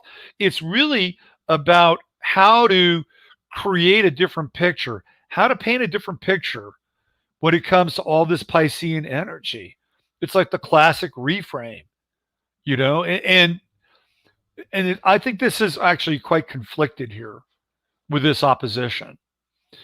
But she will be remembered, obviously, for all of her. And I went through her judicial record in the Supreme Court, I mean, I don't think she really did anything really revolutionary. Like the most revolutionary thing she could have done would have been able to step out of, completely voting, with the theoretical liberal or progressive or left agenda. She never really did that. She never really did that. It was always moving kind of in that. And I'll give you a classic example. There was a case where it had to do with search and seizure. Okay. I'll find it for you here. This is a classic, like, opposition here story. Okay. So let me find it for you. So this is the search and seizure case that she ruled on. This was the and credit with influencing. Remember, that's the key word with Bader Ginsburg, is influencing. Like, she was an influencer. That almost grand water trine, heavy stellium in Pisces. That is energy that wears people away. Think of water just, continuing to wear down like a rock face or something. Or, think of water just kind of moving obstacles out of her way. Okay, so here we go. She was credited with influencing her colleagues on the case Stafford Unified School District versus Reading, 557. This is in 2009. The court ruled that a school went too far in ordering a 13-year-old female student to strip to her bra and underpants. So female, now granted, these are female officials, not male officials. Female officials could search for drugs. Now, I don't know the details of the case. I'm just reading the Wikipedia chunk here. In an interview published prior to the court's decision, Ginsburg shared her view that some of her colleagues did not fully appreciate the effect of a strip search on a 13-year-old girl. They have never been a 13-year-old girl. So again, and I'm not saying that's right or wrong. It's probably, not a bad thing to do to, not strip search a 13-year-old girl in school. I'm telling you, it's probably not a bad thing to do. If it was my kid, if she was a 13-year-old girl and they stripped her down, I'd be pretty upset. But again, it's this idea of influencing, right? So this is what's interesting, is that in Herring, okay, so that was an 8-1 decision. Only Ginsburg and Stevens would have allowed the student to sue individual school officials as well. So she was ready to keep going, right? She was like, hey, let's not stop there. Let's let the kid, sue the school. And that sets up a lot of very interesting kinds of scenarios, legal scenarios. In Herring versus U.S. 555, Ginsburg dissented from the court's decision not to suppress evidence due to police officers' failure to update a computer system. In contrast to Roberts' emphasis on suppression as a means to deter police misconduct, Ginsburg took a more robust view on the use of suppression as a remedy for a violation of a defendant's Fourth Amendment rights. Ginsburg viewed suppression as a way to prevent the government from profiting from mistakes and therefore a remedy to preserve judicial integrity and respect civil rights. She also rejected Roberts' assertion that suppression would not deter mistakes, contending making police pay a high price for mistakes would encourage them to take greater care. Again, I don't have the exact specifics on that case, but essentially what they were saying, right, was that there was a failure to update a computer system, which means that somebody's record probably was not updated. Okay, so if the record wasn't updated and a cop pulls somebody over and the record shows that this individual had committed a crime or, but had served, some level of probation or whatever, that theoretically that could not be used against, right, the defendant. So what a police officer would be looking at would be the record that's being pulled up by a computer. He has no control over that. So what Ginsburg is stating is that if indeed that is the case, right, that whatever evidence could have been used against that person, even if that person had committed a crime, if the record had not been updated, it essentially could be thrown out of court. Okay. So this is where she's ruling in on that. That's interesting, right? That is very, very. So she's basically saying, "Hey, look, the police, better do a better job." You could look at it that way, or you could look at it in that there would be a glitch in the system that theoretically, if somebody was guilty of a crime, and that there was a suppression of information based on the failure of a computer to have an updated record, that case could be thrown out of court. This is how that goes down, right? So again, she's like influencing things in a very interesting way. She was also into this idea of international law. She advocated the use of foreign law to shape U.S. law. Where do we see that? We see it right here in the 9th house, right? That's foreign law. And really, do we want some other country's law to be able to theoretically influence ours? And, would Bader Ginsburg be in favor of implementing Noahide law? I don't know. But that's where some of her critics would come in and say, hey, listen, you can't use foreign interpretations of law for persuasive values. Again, the word persuasive always comes up with Ginsburg. Ginsburg expressed the view that consulting international law is a well-ingrained tradition in American law, counting John Henry Wigmore and President John Adams as internationalists. Well, there you go. She's leaning into this idea of being an internationalist. Like, she is already, kind of trying to persuade the court to move out of United States national case precedent. Oh, we don't need those cases. Well, let's see what they did over here. Well, let's see what they did over here in France. Let's see what they did over here in Czechoslovakia, right? That's what she was saying. In conducting her opinion in Grutter versus Bollinger, a decision upholding Michigan Law School's affirmative action admissions policy, Ginsburg noted there was accord between the notion that affirmative action admissions policies have an endpoint and agrees with international treaties designed to combat racial and gender-based discrimination. There you go. International treaties. Ruth the Internationals. By the way, that's what they called globalists before they were globalists. Internationalists.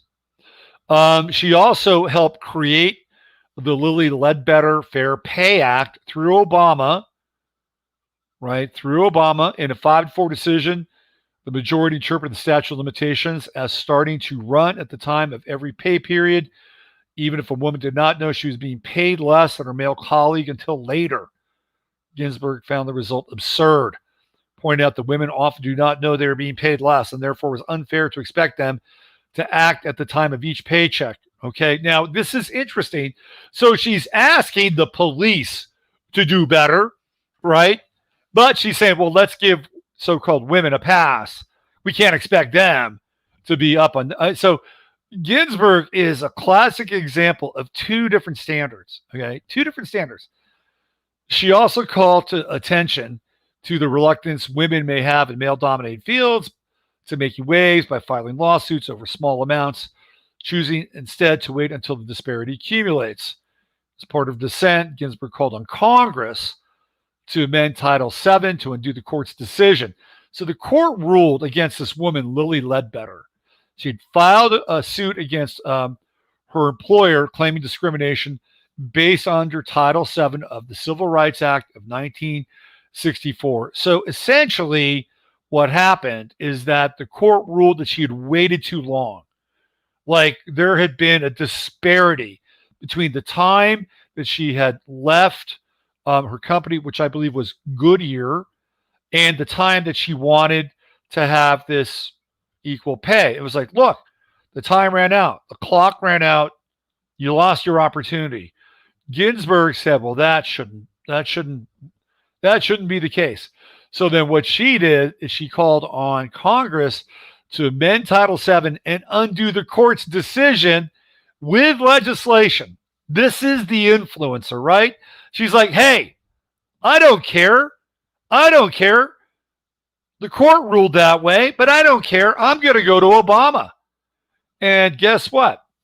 With the election of Obama, there was the Lilly Ledbetter Fair Pay Act, making it easier for employees to win pay discrimination claims, and it became law. Okay, now I don't know. I don't follow case law when it comes to discrimination claims. And maybe it's a really good thing. Maybe it's a good thing. Maybe there are cases when people feel like they've been discriminated against, and guess what? They really haven't. And then they can sue for discrimination claims. And now, since the gate's been opened, here come the lawsuits. But this is classic Ginsburg. She basically says, fuck you. This doesn't work. I'm going to go to Obama. I'm going to go to Congress, and we're going to change this. There's your influencer, right? The influencer. This is what she did. This is who she was. This was, the complete kind of action and influence of what I would call an activist judge. She's an activist judge all the way. So, and I'm trying to show you this because, this is where, like, to me, again, let's just bring it back, right? So it's like, okay, the court rules, we're not going to do this. She's like, no. Let's go up here and let's change everything.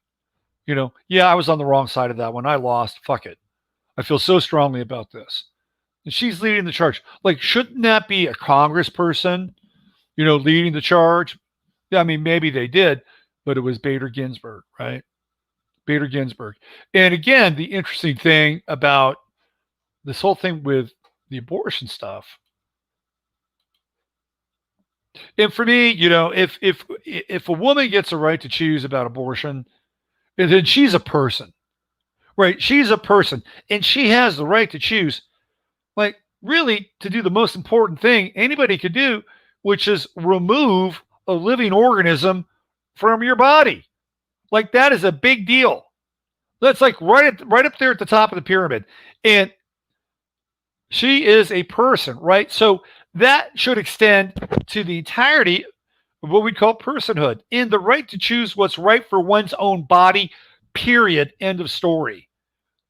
Whether it's an abortion or an IUD or a vaccine, whatever it is, or a mask, it should extend across the breadth of humanity if we are going to define it based on those terms. Based on those terms, right? The right to choose. The right to choose. So that's where I am. If you're going to have that, if you're going to have abortion and the right to choose, then you better universalize this thing so that we have the right to choose what we put on our bodies or not put on our bodies. What we put on our faces, what we don't put on our faces. Right? That's where I am. And if that's not the case, then we need to have a deeper debate about what the right to choose means. There was something else about Ginsburg. What was it? It was another case study that I wanted to bring up. And it did have to do with abortion. But again, it was this thing around health. Oh yeah, it was the abortion rights stuff. Right.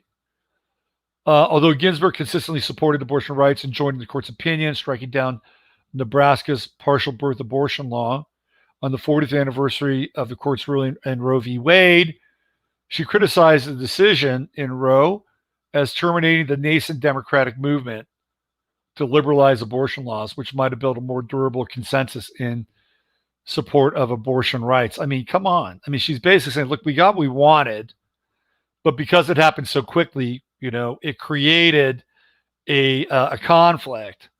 And if we had played the string out longer, we could have had more of a consensus, and we would have been able to, not only, pass the law, but have a lot more people along for the ride. She focused her ire on the way Congress reached its findings, with the veracity of the findings joining the majority for whole women's health case struck down parts of a 2013 Texas law regulating abortion providers. Ginsburg also authored a short concurring opinion, which is even more critical of the legislation. She asserted that the legislation was not aimed at protecting women's health, as Texas had said, but rather to impede women's access to abortions. I think that had to go into the partial birth abortion, which I think is a big deal here in Texas. And essentially what she was saying was that it had nothing to do with health, but was there to keep women from getting abortions. I mean, she was just using it as kind of a cudgel, right? This is the judicial oeuvre of Ruth Bader Ginsburg. And really what she was, I think primarily more than anything, was an influencer. She was a supreme influencer. And even, this whole idea that the notorious RGB and stuff like that. I mean, she became this popularized icon, in popular, culture. And I just don't get it. I really don't get it. And I don't get it because obviously I'm not part of a certain group that looks upon her achievements with awe and reverence. And I'm sorry, you can hit the thumbs down button if you like. I don't get it. I'm not part of the crew, right? I would have been much more supportive of Ruth Bader Ginsburg as a judge if she fucking voted outside of her lane once or twice. Okay. And again, it's all about the mythos. It's all about the Piscean mythos. And that's Pisces in action. It's really about, we get to see this whole kind of Pisces projection in a lot of ways. And we're going to see more of it with her. My God, by the time the year is over, the Catholic Church will adopt her and sanctify her as a saint. And again, I don't care if you hit the down button. One of the things, I'd like to hit the up button, by the way. By the way, on my other channel, up close to 2,000 subscribers. But I think this is a legacy that is shrouded in, again, Piscean influence. Right? Piscean influence. And really, the weak part in her game is the whole health thing and a lot of the sort of Virgoan, fact-based, informational kind of data points. Interesting. Very interesting. The other thing that I saw was that a lot of these commentators were saying a tragedy. This is such a tragedy. And it's like, I have to be honest here. Somebody who's lived theoretically as long as she has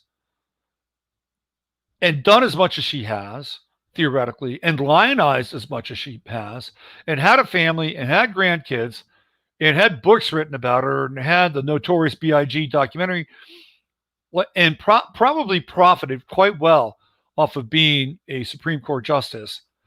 Her passing away is not a tragedy. That is not a tragedy. You know what a tragedy is?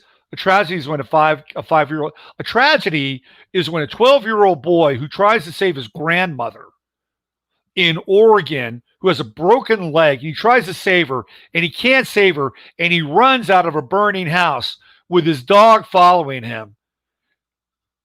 And they find the boy and the dog later dead. That's a tragedy. That's a tragedy. That is a tragedy. You get somebody who loses their kid at an early age. That's a tragedy. Those are tragedies, right? Those are tragedies.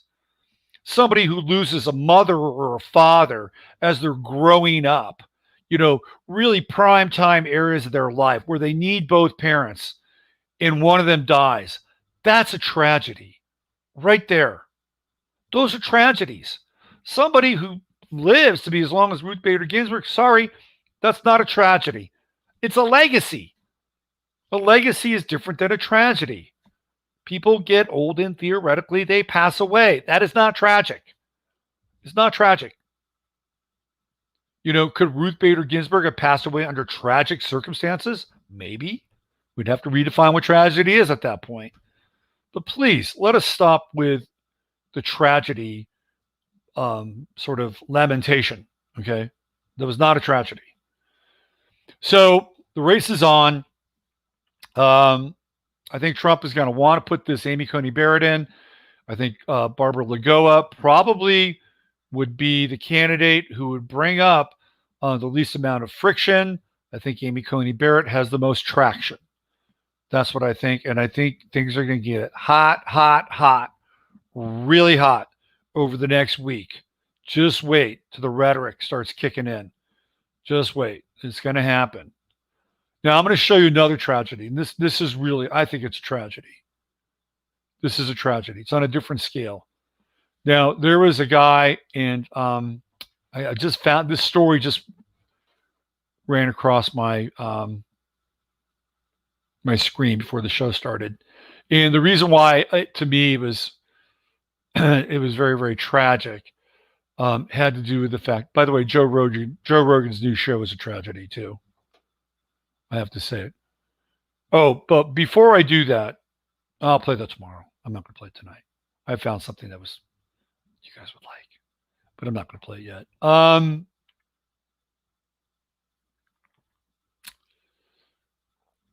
Let me see if I can find it. Is this it? Okay. Yeah.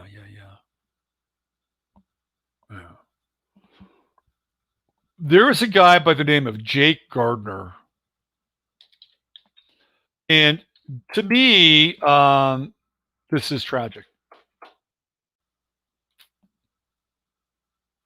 So Jake Gardner, again, I don't know his astrological sign. But he was somebody, and I hate this stuff now. I hate this stuff. I hate the way the news is framed. So this guy, Jake Gardner, again, theoretically got into a hassle in Omaha, Nebraska. There was a guy named James Scurlock. And Scurlock this was another thing that was getting ready to go off. And Jake Gardner had a bar in Omaha, Nebraska. Strangely enough, it was called The Hive, which is a very weird name for a bar. But he had gotten into a hassle with this guy named Scurlock, James Scurlock, Jake Gardner and James Scurlock. And apparently this Scurlock guy was caused some issues with the bar and Jake Gardner. And if I get an actual like good read on the case. Let's see what we got here.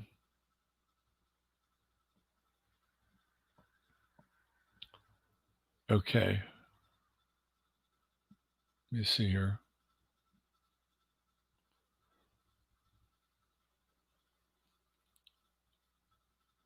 All right. Attorney said Gardner. Okay. So he had left. This is a completely new case. What's interesting is you have Jacob Blake and now you have Jacob Gardner. You have the two Jacobs. The Gemini effect is on.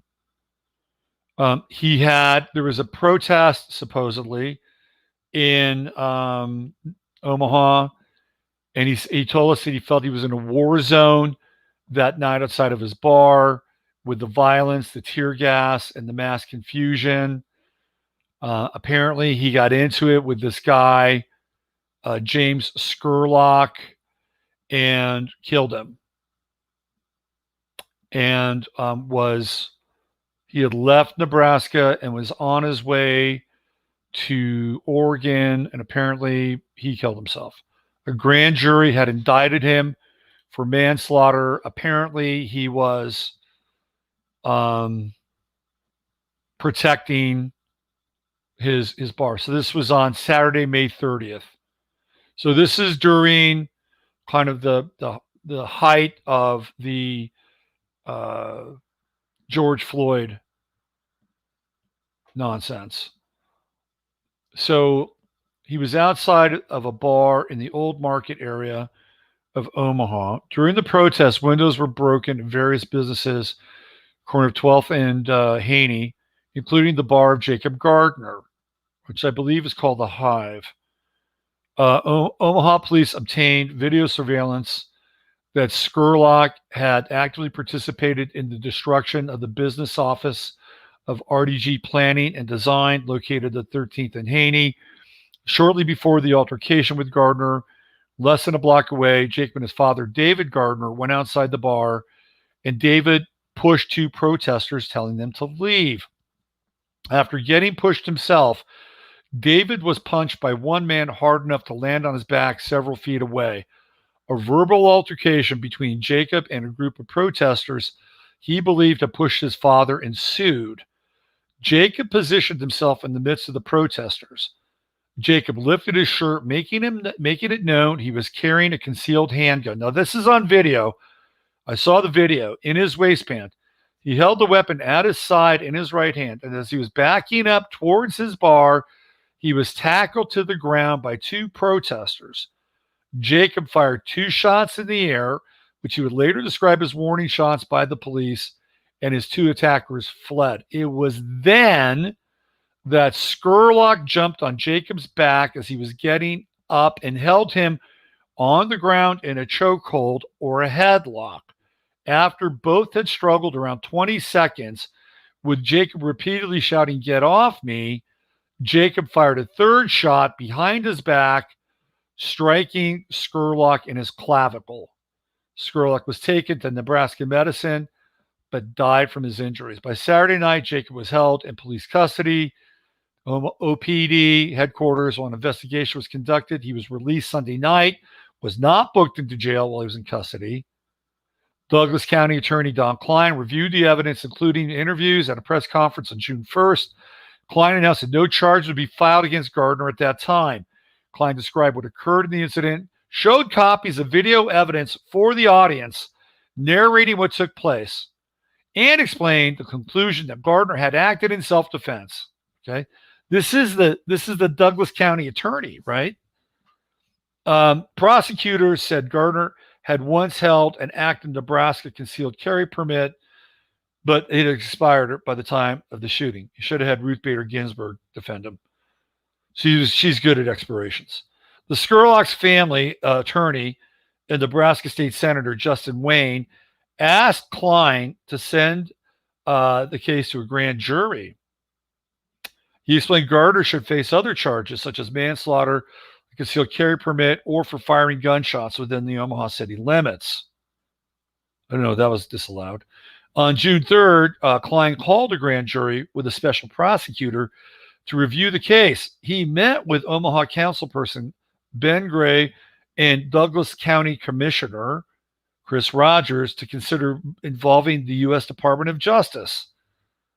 On June 8th, Frederick D. Franklin, an African American federal prosecutor, was appointed to lead the grand jury investigation. The death was reported internationally as exacerbating the tensions in the U.S. On May 31st. There was a Black Lives Matter and George Floyd protest in Kearney, Nebraska. Okay, so I was not aware of this.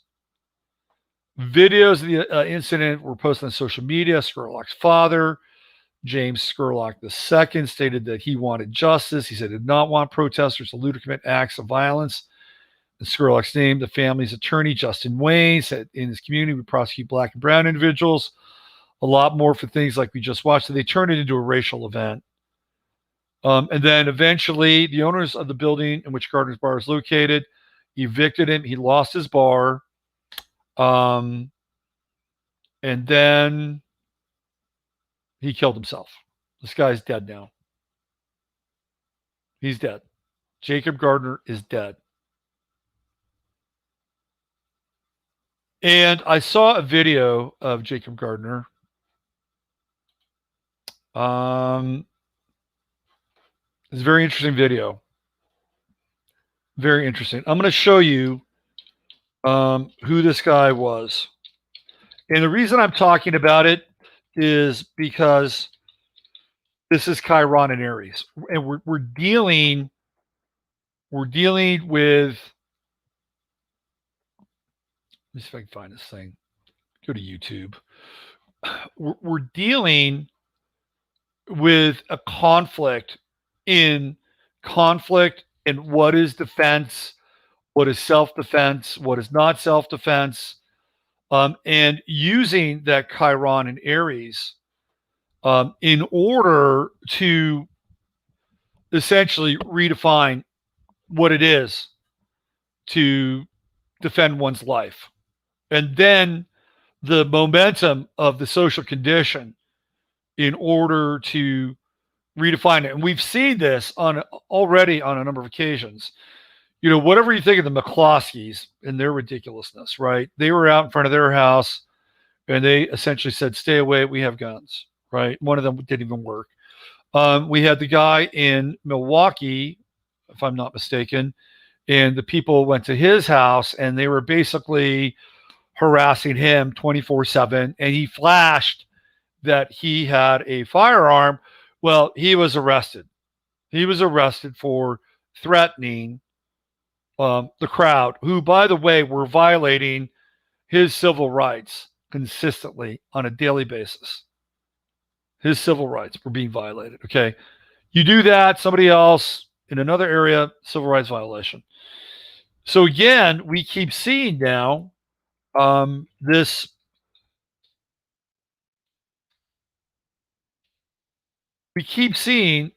idea, and even with the Mars retrograde, we see this idea of, or lack of idea of, what it is to be able to defend oneself, right? I mean, it's really come on. Okay, I'm going to show you this video of Jacob Gardner. I found it. And look, I'm a pretty good read of people. And this guy looks like he was a Trump supporter. Again, I'm not putting him in a bucket for that. But he was there when Trump got elected president. He also looks like he's got a little Native American in him.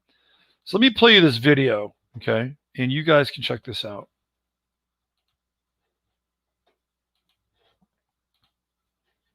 I'm going to do the sound. Hold on. Going to make sure you get the sound. And the reason I'm playing it is because, to me, this guy actually looks like somebody who's actually, his vibe is gentle. This is not baseball cap wearing tat guy. Okay. So this was on January 22nd, 2017. So here's Jake Gardner. I'm from Omaha, Nebraska.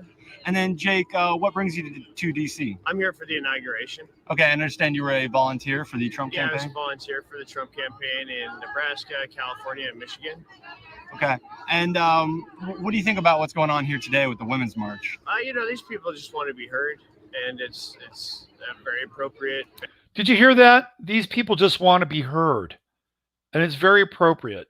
And, you know, a very appropriate weekend with all eyes on them. So, I mean, it is what it is. It's kind of crazy being in the belly of the beast here with my Trump gear and my Make America Great vest on my dog, you know, and all the dirty looks. Everybody loves the dog until they read the vest, you know.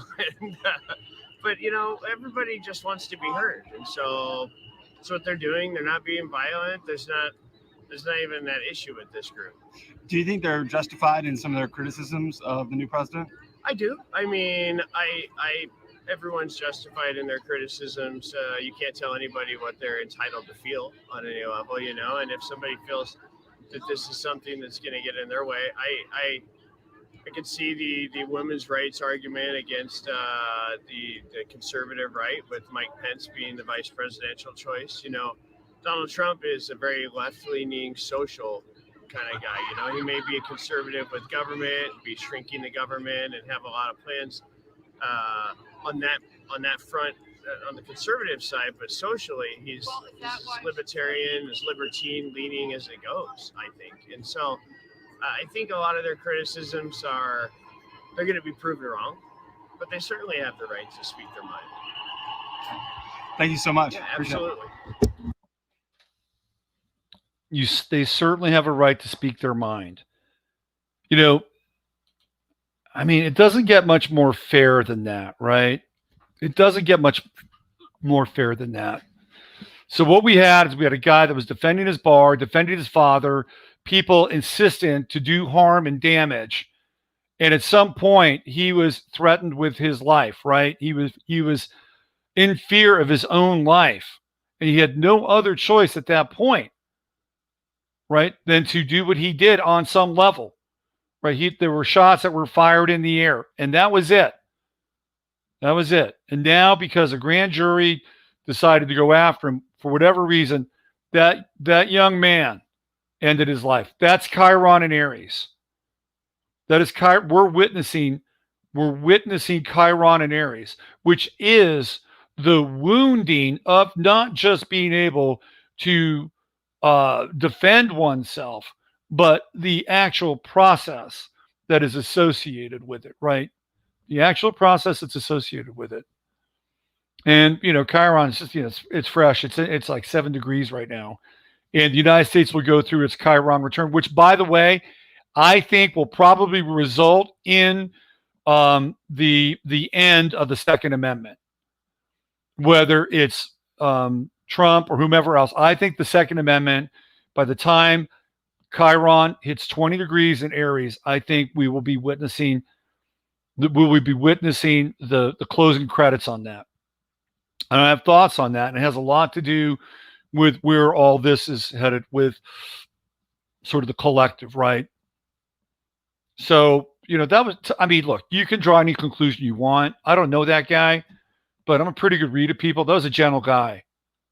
There's a gentle guy, and he wasn't saying, "Oh, you stupid, biatches or whatever. They don't know anything." Blah, blah, blah. I mean, he was like, they have a right to do that.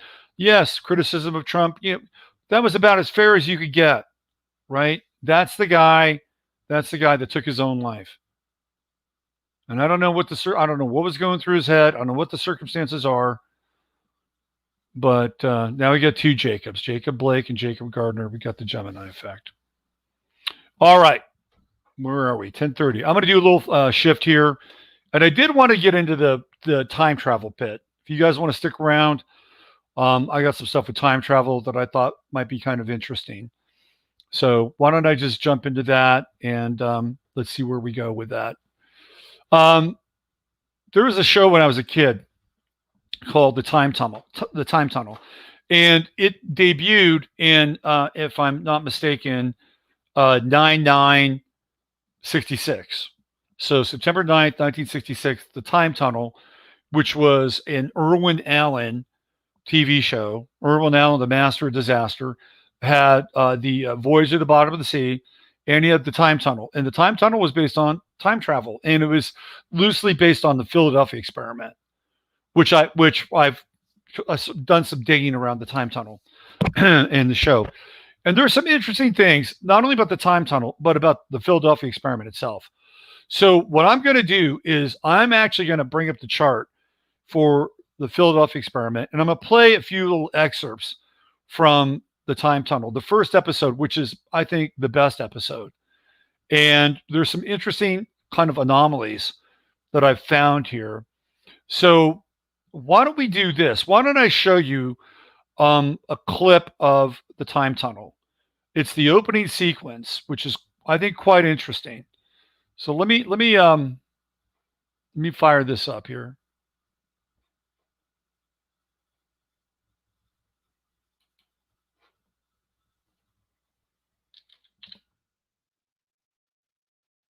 By the way, I hope everybody's enjoying tonight's presentation. I know I'm a little political in some ways, but we can't avoid it. And Jacob Gardner, I think that's tragic. Okay, let's do this.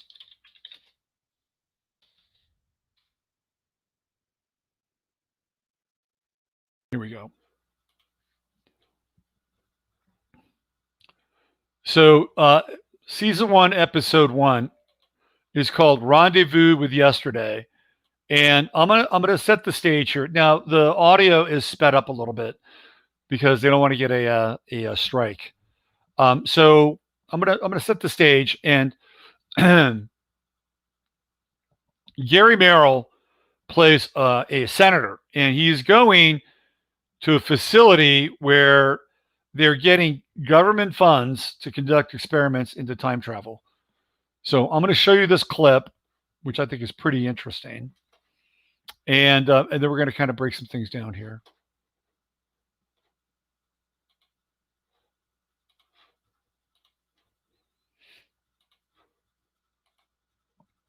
Okay, so I'm going to make it a full screen, and you're going to hear some of the audio. So out in the middle of the desert, Area 51, question mark, Dulce, New Mexico, question mark. Something unusual happens.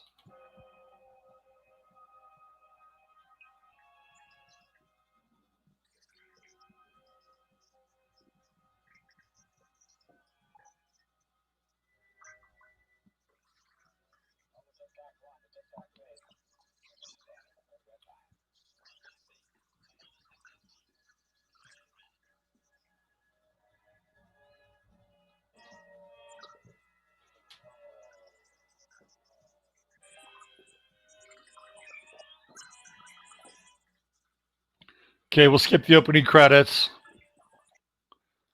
So it's Rendezvous with Yesterday. Now, he's being taken into a dome.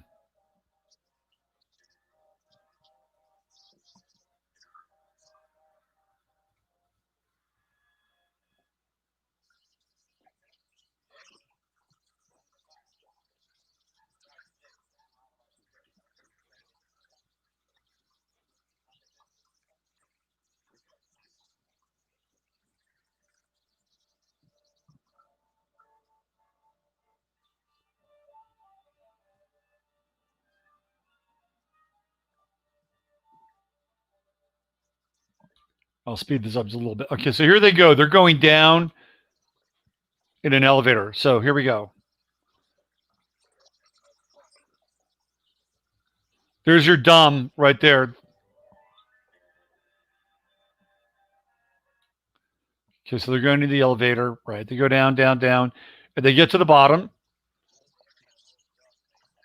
And they're introducing the time travel technology.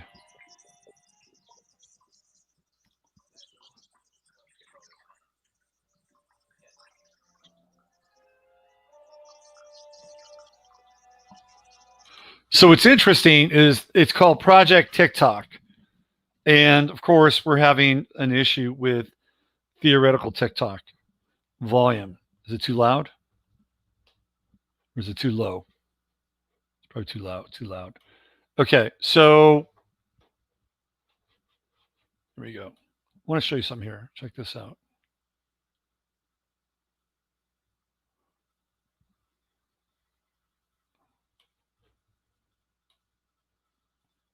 I really don't even need to play the volume.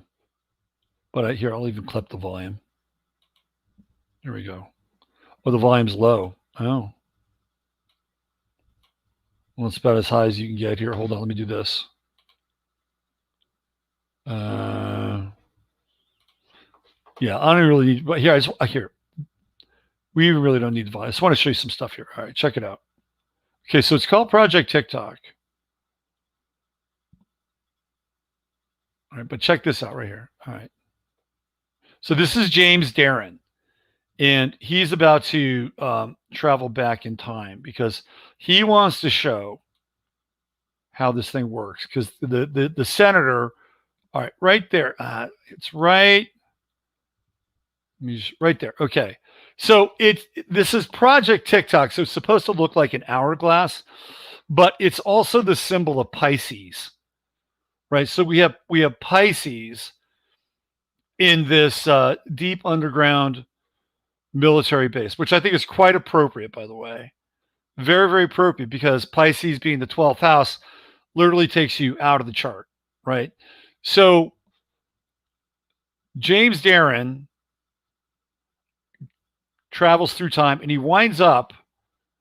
So this is the time travel. You watch him time travel. There he goes. He's going through time. This is what it looks like when you time travel, apparently. There he goes. There he goes. There he goes. And he winds up on the Titanic, which is interesting because the Titanic essentially, winds up hitting an iceberg. And you know what? I never noticed this before, but the Titanic finally sinks on April 15th, which is tax day, right? So, I mean, it's totally, so I never made that connection before, that the Titanic sinks on tax day. Like it hits the theoretical iceberg on the 14th, but it's sinking by the 15th. It's an interesting day to have taxes, isn't it? Titanic Day. Okay, so there's drama that goes on, right? He's on the Titanic. There it is. And then his buddy winds up having to go back in time to save him because he's a conspirator, right? He has been charged with conspiracy. Michael Rennie, who was in The Day the Earth Stood Still, is now the captain of the Titanic. And there's a kind of a little love story here, blah, blah, blah. Now his buddy decides that Lee Merriweather, looking very fine, by the way. There's Pisces. You see Pisces right there? Symbol of Pisces. Lee Merriweather looking good. Now he's going to go back into time and he's going to save his buddy, right? There he is. He's dressed for the occasion. He's on the Titanic. And essentially what they do is they're able to get the captain to lower the lifeboats. But he also tells the captain, look, you don't have enough lifeboats. You're fucked. So you're going down. And the captain asks, am I going to die? And he says, yes. Okay. So now they get into this scene where, of course, there's panic, there's frenzy. And that's the gal he likes or had a little connection with. And everybody's trying to get off the boat. Of course, not everybody does. And let's see what we have here. Okay, that's the boat scene. Now, this is where it gets interesting at the end. So, right, I'm going to play for you. Okay, saying goodbye. You're going to make it. You're going to make it. I love you. I love you. Not even say I love you, but you're going to make it. Or she wants him to come. She's like, come on, man. We got to go. Got to go. Got to go. So he gets on the boat. Apparently one of the lucky ones, even though she has a brain tumor. Okay, so this is where the ending here dovetails with the Philadelphia experiment, and I'll show you. So they're jumping up, right, trying to smash the glass. I got to get out of here. Got to get out of here. And they're getting ready to jump back into, those are portals, by the way, right? So a porthole is a portal. So they're smashing the portal and the portal is opening. That's the symbolism. Okay. So what they're trying to do now is they're trying to get back into the present. So let's get back to the portal smashing. He's getting her out. See you later. Have a good trip. They're watching. They're like, can they get back here in time? All seeing eye. Okay. There. He's getting her out. Hold on. We got to get it up a little bit further. There's your Pisces right there. Pisces Vesica, the sign of Pisces.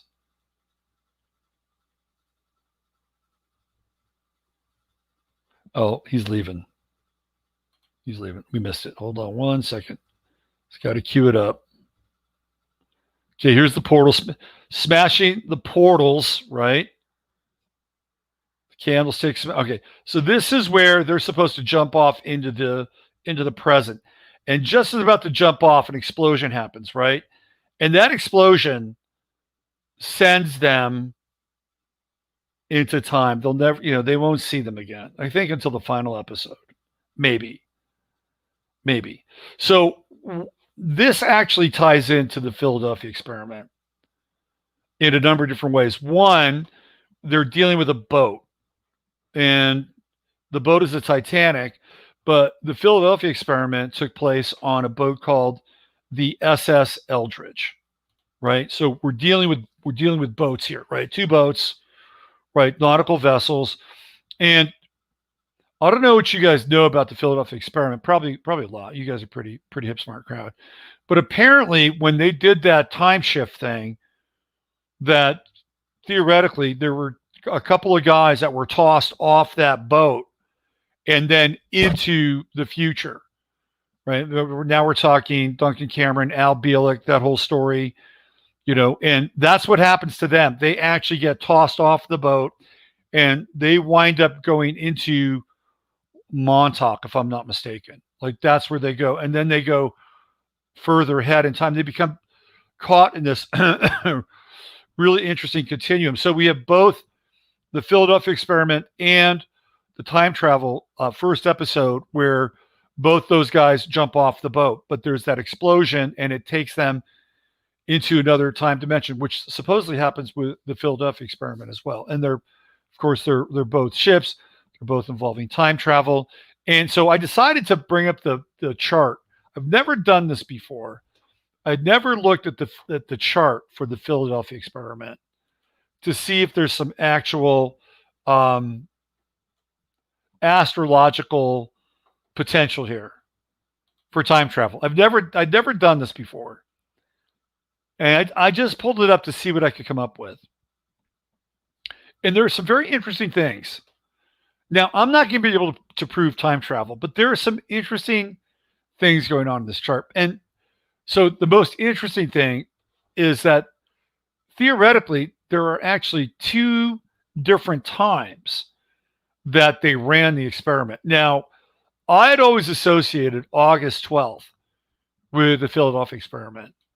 But then I saw that there was another version of the Philadelphia experiment, which was in October. I'm like, well, that doesn't jive. Now, the Eldridge is commissioned in August. It's commissioned in August. So I thought this was odd because I always thought it was August 12th. Anyway, let's look at the August 12th chart and we'll dive into this thing.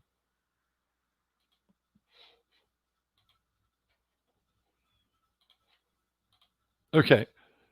So August 12th, 1943. So they're in the thick of World War II. And the idea here, according to legend, is that the Philadelphia experiment was supposed to be using Tesla technology and creating invisibility, right? That's what they were trying to do. They're trying to create an invisibility technology and then take on the Nazis, right?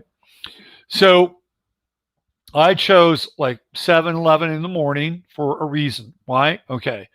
Number one, you'd probably want to do something like this kind of early in the day, especially if you fucked up. And number two, 7-11 is quite an interesting time. And look at the universal time around it, right? So we have 11:11 universal time. And the sidereal time is 3:30.28. So we get the 33, we get the 11:11, we get 7-11. And the ascendant is 0 Virgo, putting Regulus right on the ascendant, which puts all these planets in the 12th house, which would be what? Pisces, right? Leaving the chart. Now, what's interesting about this chart is that there's absolutely no water in this chart. It's ironic that it's taking place on a ship called USS Eldridge, but there's no water here. It's all pretty much earth, air, and fire, and a heavy emphasis on the earth side, but some very significant fire in the 12th house. And we have a Jupiter-Pluto conjunction in Leo, which, by the way, is the same conjunction that Bill Gates was born with. But that's a really tight conjunction. That's like a lot of power, right? Jupiter-Pluto conjunctions, especially that tight, that's a force generator. And we have the true node and the sun, which are conjunct. So that's like sort of, power doubled. But it's really the Jupiter-Pluto conjunction. And then you have that sextile to Uranus, which is very interesting, right? it's really interesting because Uranus is dealing with Gemini and this potential for multiple realities. And Saturn, which is the ruler of Capricorn, and we know that Capricorn rules time, is also in Gemini. So we have a Saturn conjunction with oh, look at that. The true node is conjunct Saturn, right? Is that right now? Where is it? What do we got here? True node. Yeah, it's 24. So true node is right on the natal, pretty much 1 degree off of the natal Saturn of the Philadelphia experiment. I think we're hitting something here. Okay, so we have this interesting sextile with Uranus, experimental, dealing with potentially different realities, different timelines. Saturn, the ruler of time, also in Gemini, and by the way, also in the mix in sextile with the sun at 18 degrees. And we have the opposition with the moon in Capricorn, ruler of time. So I thought, okay, well, this is pretty interesting. We have Chiron on the ascendant at 2 degrees, again, representing multiple timelines or multiple time streams. And Chiron in square with Uranus, obviously things didn't go well if you believe how the Philadelphia experiment unfolded, where there were people who wound up getting phased out of time, phased back into time, and becoming part of the bulkhead. Okay. So this is where things get messy with the Chiron square to Uranus. Again, theoretically, right? So we've got a fair amount of Virgo here. Mercury and Virgo, messenger of the gods, moves between worlds, also in square with Uranus, right? There's something out of sync and out of time with this. Venus in the sign of Virgo at 20 degrees. And what do we have here? Venus, Saturn square. So are they messing with the forces of nature here? Is this what's going on? And then what I thought was really interesting was Mars was at 23 Taurus. Now I put in Alcyone and I put in Orion, and Alcyone is right about here, right? Alcyone being the great central sun. Let me just go ahead and throw those. Let's go through because they're interesting and kind of an integral part of the story. So let's do this, whoops, this, and we're going to put in Orion and Alcyone. Alcyone being the great central sun, right? We're going to put those in for the mix here. Right, so here's Orion conjuncting Saturn. Now, one of the things that the Philadelphia experiment is connected to, and especially with the Montauk project, is something called Project Orion, right? It's called Project Orion, and it has to do with time travel. Stuart Swerdlow talks about this. And here we have Orion at 22 degrees, right? 11 minutes, and it's conjunct Saturn. So this is official, right? This has sort of this official kind of like stamp. It's emblematic. Something is happening here with Saturn and Orion and this whole idea of Project Orion. And then we have Alcyone at 29 degrees, the central sun, and then Mars in conjunction with Alcyone. And Mars is also in conjunction with Algol here, which is interesting because we know that Algol is about decapitation, right? It is Medusa's head. And there's like weird stuff, again, that happens with people that are like connected to this thing that happens theoretically in real time, right? So, and again, Mars, military, right at the top of the chart, right? It's the military driver here at the top of the chart. So when I looked at this chart, I thought, wow, this is kind of interesting, right? We got Orion conjunct Saturn. We're dealing with the Orion project. We have Mars military conjunct the midheaven at this time, 7-11. And let's see, Sirius is not far off there. Where's Sirius? Sirius is Cancer. So Sirius would be over here. There's Sirius, right? Sirius isn't in the mix, but Alcyone and Orion are. And then this loaded 12th house, like leaving the chart. And Jupiter, Pluto, this kind of force multiplier, right? Then we have the T square with the Moon square Neptune, and then Neptune in square with Saturn as well, kind of at those final degrees, in creating, which theoretically could be kind of an interesting field, but one that might, be slightly incredulous as well, right? Like with Neptune, Saturn square, did this really, was this real? Did it happen? Especially with time, because Saturn rules time, right? And the Neptune Moon square, which is, oh, well, this is all bullshit, right? This is a fairy tale. This is a story that, you can't really trust. This is when you get into Neptune Moon squares, there's, the potential for, kind of dubious facts at times. So we get into this T square, and it's actually kind of leaning into, well, it's all conspiracy theory, this is all a bunch of bullshit, and it didn't happen. It's made a bunch of great movies. And then you got a bunch of other guys who are saying, well, I was a part of it, and I was here, and I did this, and I was part of Project Orion, right? So Neptune casts doubt on the whole thing, and it probably should. That's what Neptune's supposed to do, right? Neptune casts doubt around the whole thing. But it's interesting, and I really found that if we were going to make a case for this day in time travel, and at this time, the 12th house would have to be loaded, right? That the military would have to play a pretty significant role, and it would be on a boat that was really, at that time, having nothing to do with the water at all, like no water, right? And then the added bonus here is that Saturn-Orion conjunction. And again, with the Orion project. Now, I was cruising around the internet, and I found something kind of interesting. And it's one of those kinds of synchromistic kind of deals. And it was a painting, and I got to find this thing. It's very interesting. Oh,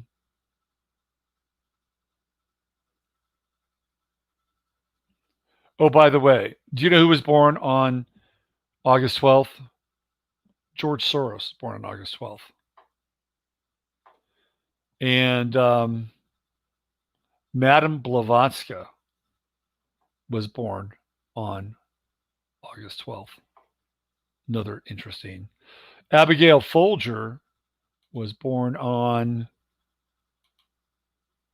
August 11th, day before.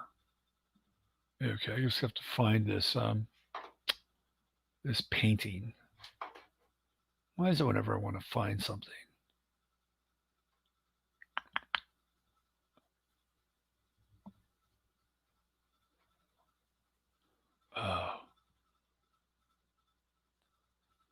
Give me 1 second. I know it's here somewhere. Sorry. Okay, I'm gonna have to do a search for this. I'll find it. Hold on. Okay.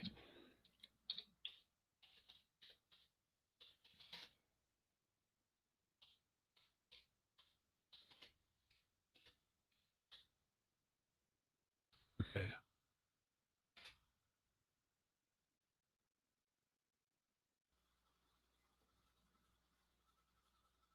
Yeah, here it is.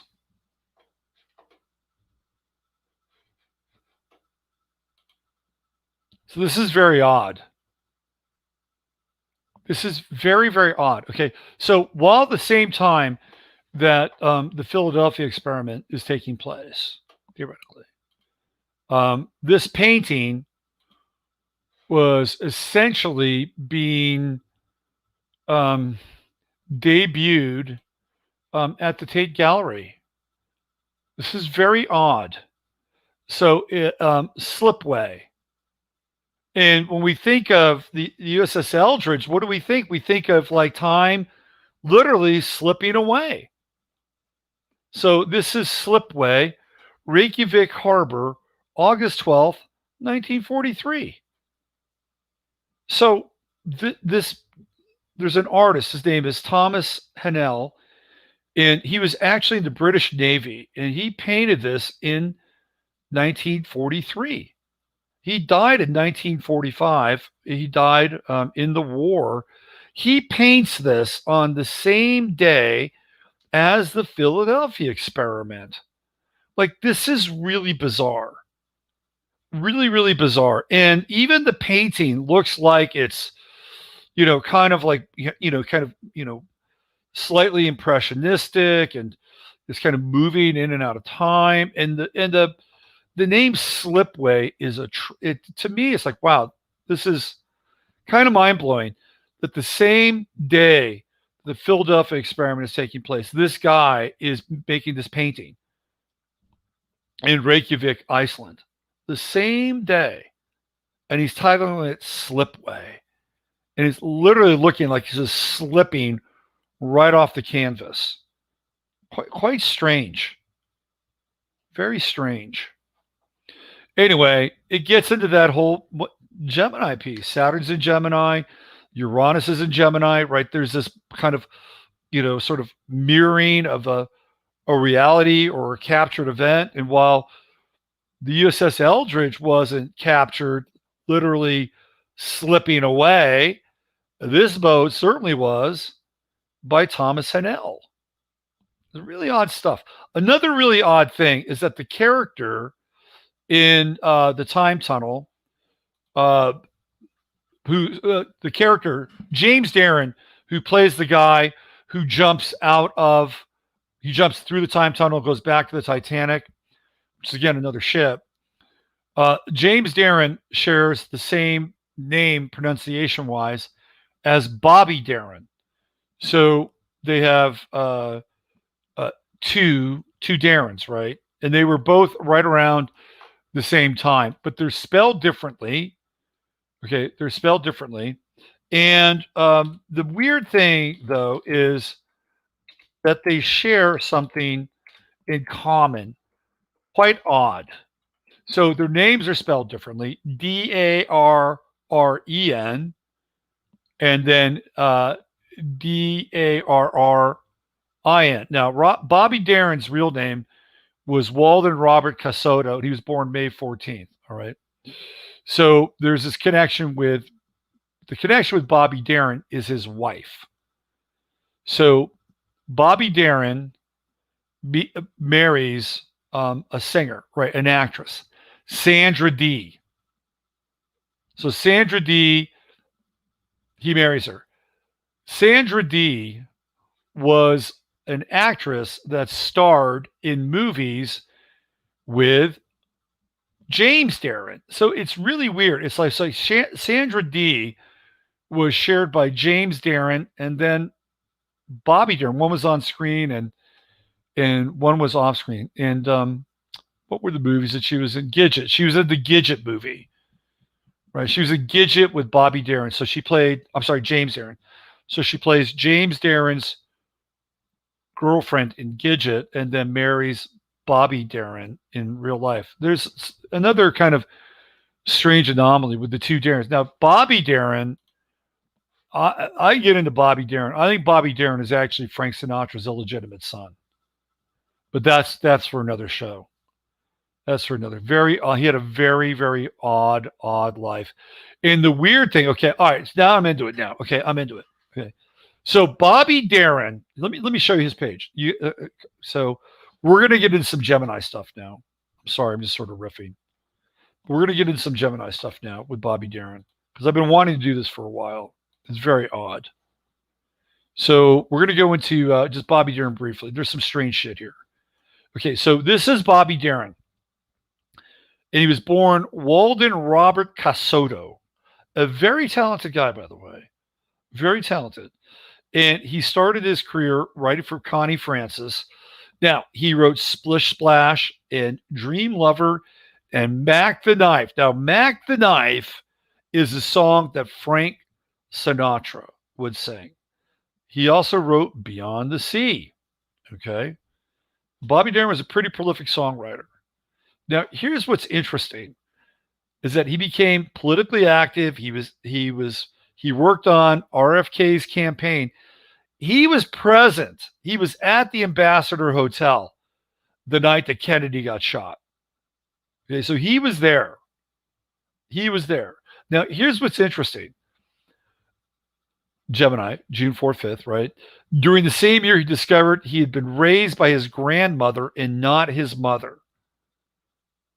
Do you know who else had that happen to them? Jack Nicholson. Jack Nicholson was raised by his mother, who was raised by his grandmother, who was supposed to be his mother, but his mother was really his sister. So Bobby Darin and Jack Nicholson, they're both Tauruses. They're both from the East Coast, and they both have the sister-mother thing going on, the sister-mother-grandmother thing going on. Very odd stuff. He had rheumatic fever. So he died at 37 after a heart operation. But this is an interesting piece here. The entanglement with Jack Nicholson is very odd. So he grows up in Harlem, East Harlem. He does not know who his father is. I believe his father is Frank Sinatra. And Frank Sinatra, of course, covers Mac the Knife. Now, there's some interesting stuff with Frank Sinatra, which I'll get into here. So he goes to Staten Island, Bronx High School of Science. He goes to Hunter College, not a bad college. He drops out. And then he meets Don Kirshner at a candy store. Like, what are the odds around that? And he becomes one of the people that writes like bubblegum pop. And he works in a place called the Brill Building. Now, the Brill Building is one of the most influential buildings and group of people of the 20th century. And this is where all these songwriters that write the jingles and write the hits, they all come out of the Brill Building. In fact, Steely Dan came out of the Brill Building. And he's one of them. He's introduced to Connie Francis. He writes, Splish Splash. So what happens with him? What happens to him? He goes to the West Coast, right? He goes to the West Coast and writes Beyond the Sea. He's connected to Ahmet Ertegun. Ahmet Ertegun is he's a monster star maker and hit maker. Right. So he goes to LA, and guess who he hangs out with? He hangs out and starts a label with Terry Melcher. Terry Melcher's Doris Day's kid. Terry Melcher is connected to, guess who? He's connected to Dennis Wilson and Charlie Manson.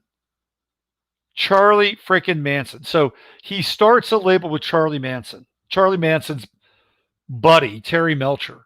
TM Music, okay? Who else is Terry Melcher connected to? He's connected to Roman Polanski. Who is Roman Polanski? Jack Nicholson. So everything just gets whittled down, right? So we got Nicholson, Darin, Taurus, East Coast, both raised by their grandmothers who were supposed to be their mothers. And their mothers are actually their sisters. Nicholson moves west with his sister. Darin moves west without his quote-unquote sister mother. They both wind up in LA, and they both have connections with Terry Melcher. Right? It's totally bizarre. Now, Darin also comes in and is a mentor to Roger McGuinn, which puts him directly into the Laurel Canyon scene. Total Laurel Canyon scene. Right? He had a nightclub. Right? He had a nightclub. Roger McGuinn worked for him before forming the Byrds. So Bobby Darin is one of the architects of Laurel Canyon. And I don't know actually if Dave McGowan made this connection. But man, he is deep. He's connected. And what do we see out of Laurel Canyon? We see the whole sort of Zappa Manson scene begin to get hatched out of it, right? Fascinating stuff. And then what's really weird is that he makes a record for Rosie Greer. And Rosie Greer is with Kennedy when Kennedy gets shot in that wrestle. In fact, I think Rosie Greer gets, the whole thing is very strange. Extremely strange. And and then we get into the whole Gidget thing with Bobby Darin and James Darin. The whole thing is just like Odd. Very, very, very odd. And Bobby Darin was incredibly talented. Really, really talented. And he's one of these characters that gets lost kind of in the maelstrom of the 20th century. But he's an architect. He's an architect of the Laurel Canyon scene. He's connected to Terry Melcher, who's connected to Abigail Folger, who's connected to the Wilsons, who's connected to Charlie Manson, who are also connected to Jack Nicholson. Like bizarre stuff. Really bizarre stuff. Tons of synchromysticism. So he died on December 20th in 1973. He's 37. We're going to flip that. Now, why do I think he's Frank Sinatra's kid? Well, number one, he's talented as hell. Number two, Sinatra is hanging out in New York at that time. He's young. And Sinatra's old enough to father him, by the way. He's old enough to father him. And then you get into Sinatra and the JFK stuff. I mean, it's just trippy. Okay. So let's just do a quick check very quickly of Frank Sinatra and this December 20th date, right? So here we go.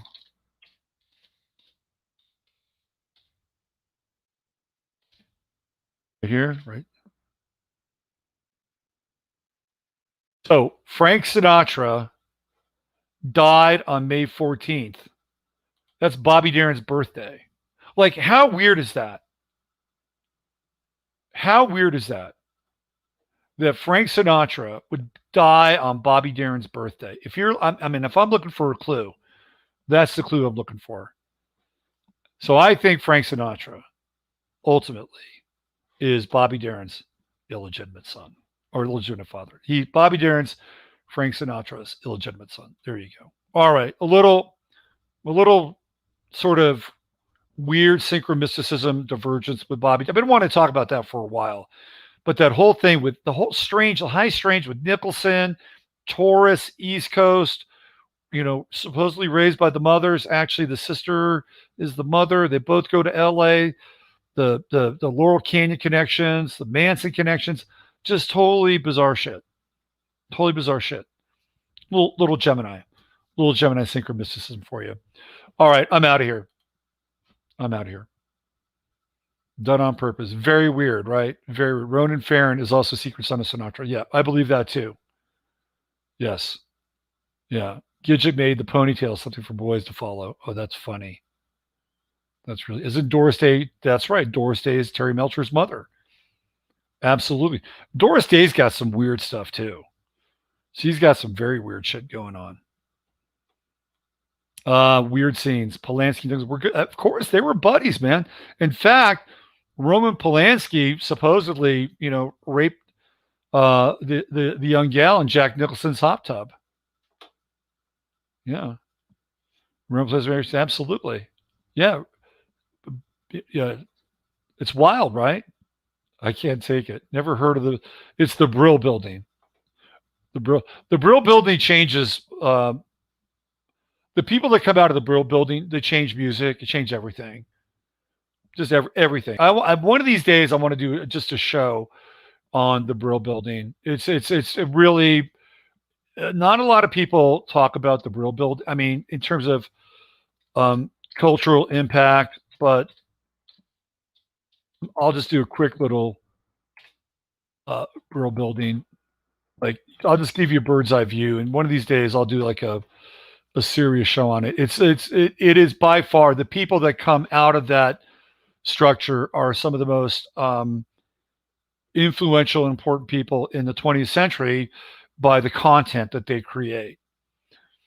So the Brill Building songs were constantly top of the Billboard. You got Benny Goodman, Glenn Miller, Jimmy Dorsey, and then you get into the composers and lyricists: Burt Bacharach, Bobby Darin, Hal David, Neil Diamond, Jerry Goffin, Lieber and Stoller. You got Barry Mann, Johnny Mercer, Van McCoy, who wrote "Do the Hustle," first disco song, Fred Neil, Laura Nyro, Doc Pomus, Carole King. And then you have like the secondary sort of Brill Building writers. I mean, just look at who we got. Sonny and Cher, Boyce and Hart, wrote the Monkey stuff. Tony Orlando, Andy Kim, David Gates of Bread. I mean, it's just nuts. Marvin Hamlish, Shadow Morton, Phil Spector comes out of there. These are the people that literally write the soundtrack for the 20th century. Ronette, Shangri-La, Gene Pitney, Donald Fagen, and Walter Brecker, they're Steely Dan right there. The Drifters. It's crazy. Dionne Warwick. I mean, you go through and Paul Simon. This is the Brill Building and this scene. And by the way, they all move to the West Coast. Everything moves west. And they all kind of move west at the same time. Everything moves west.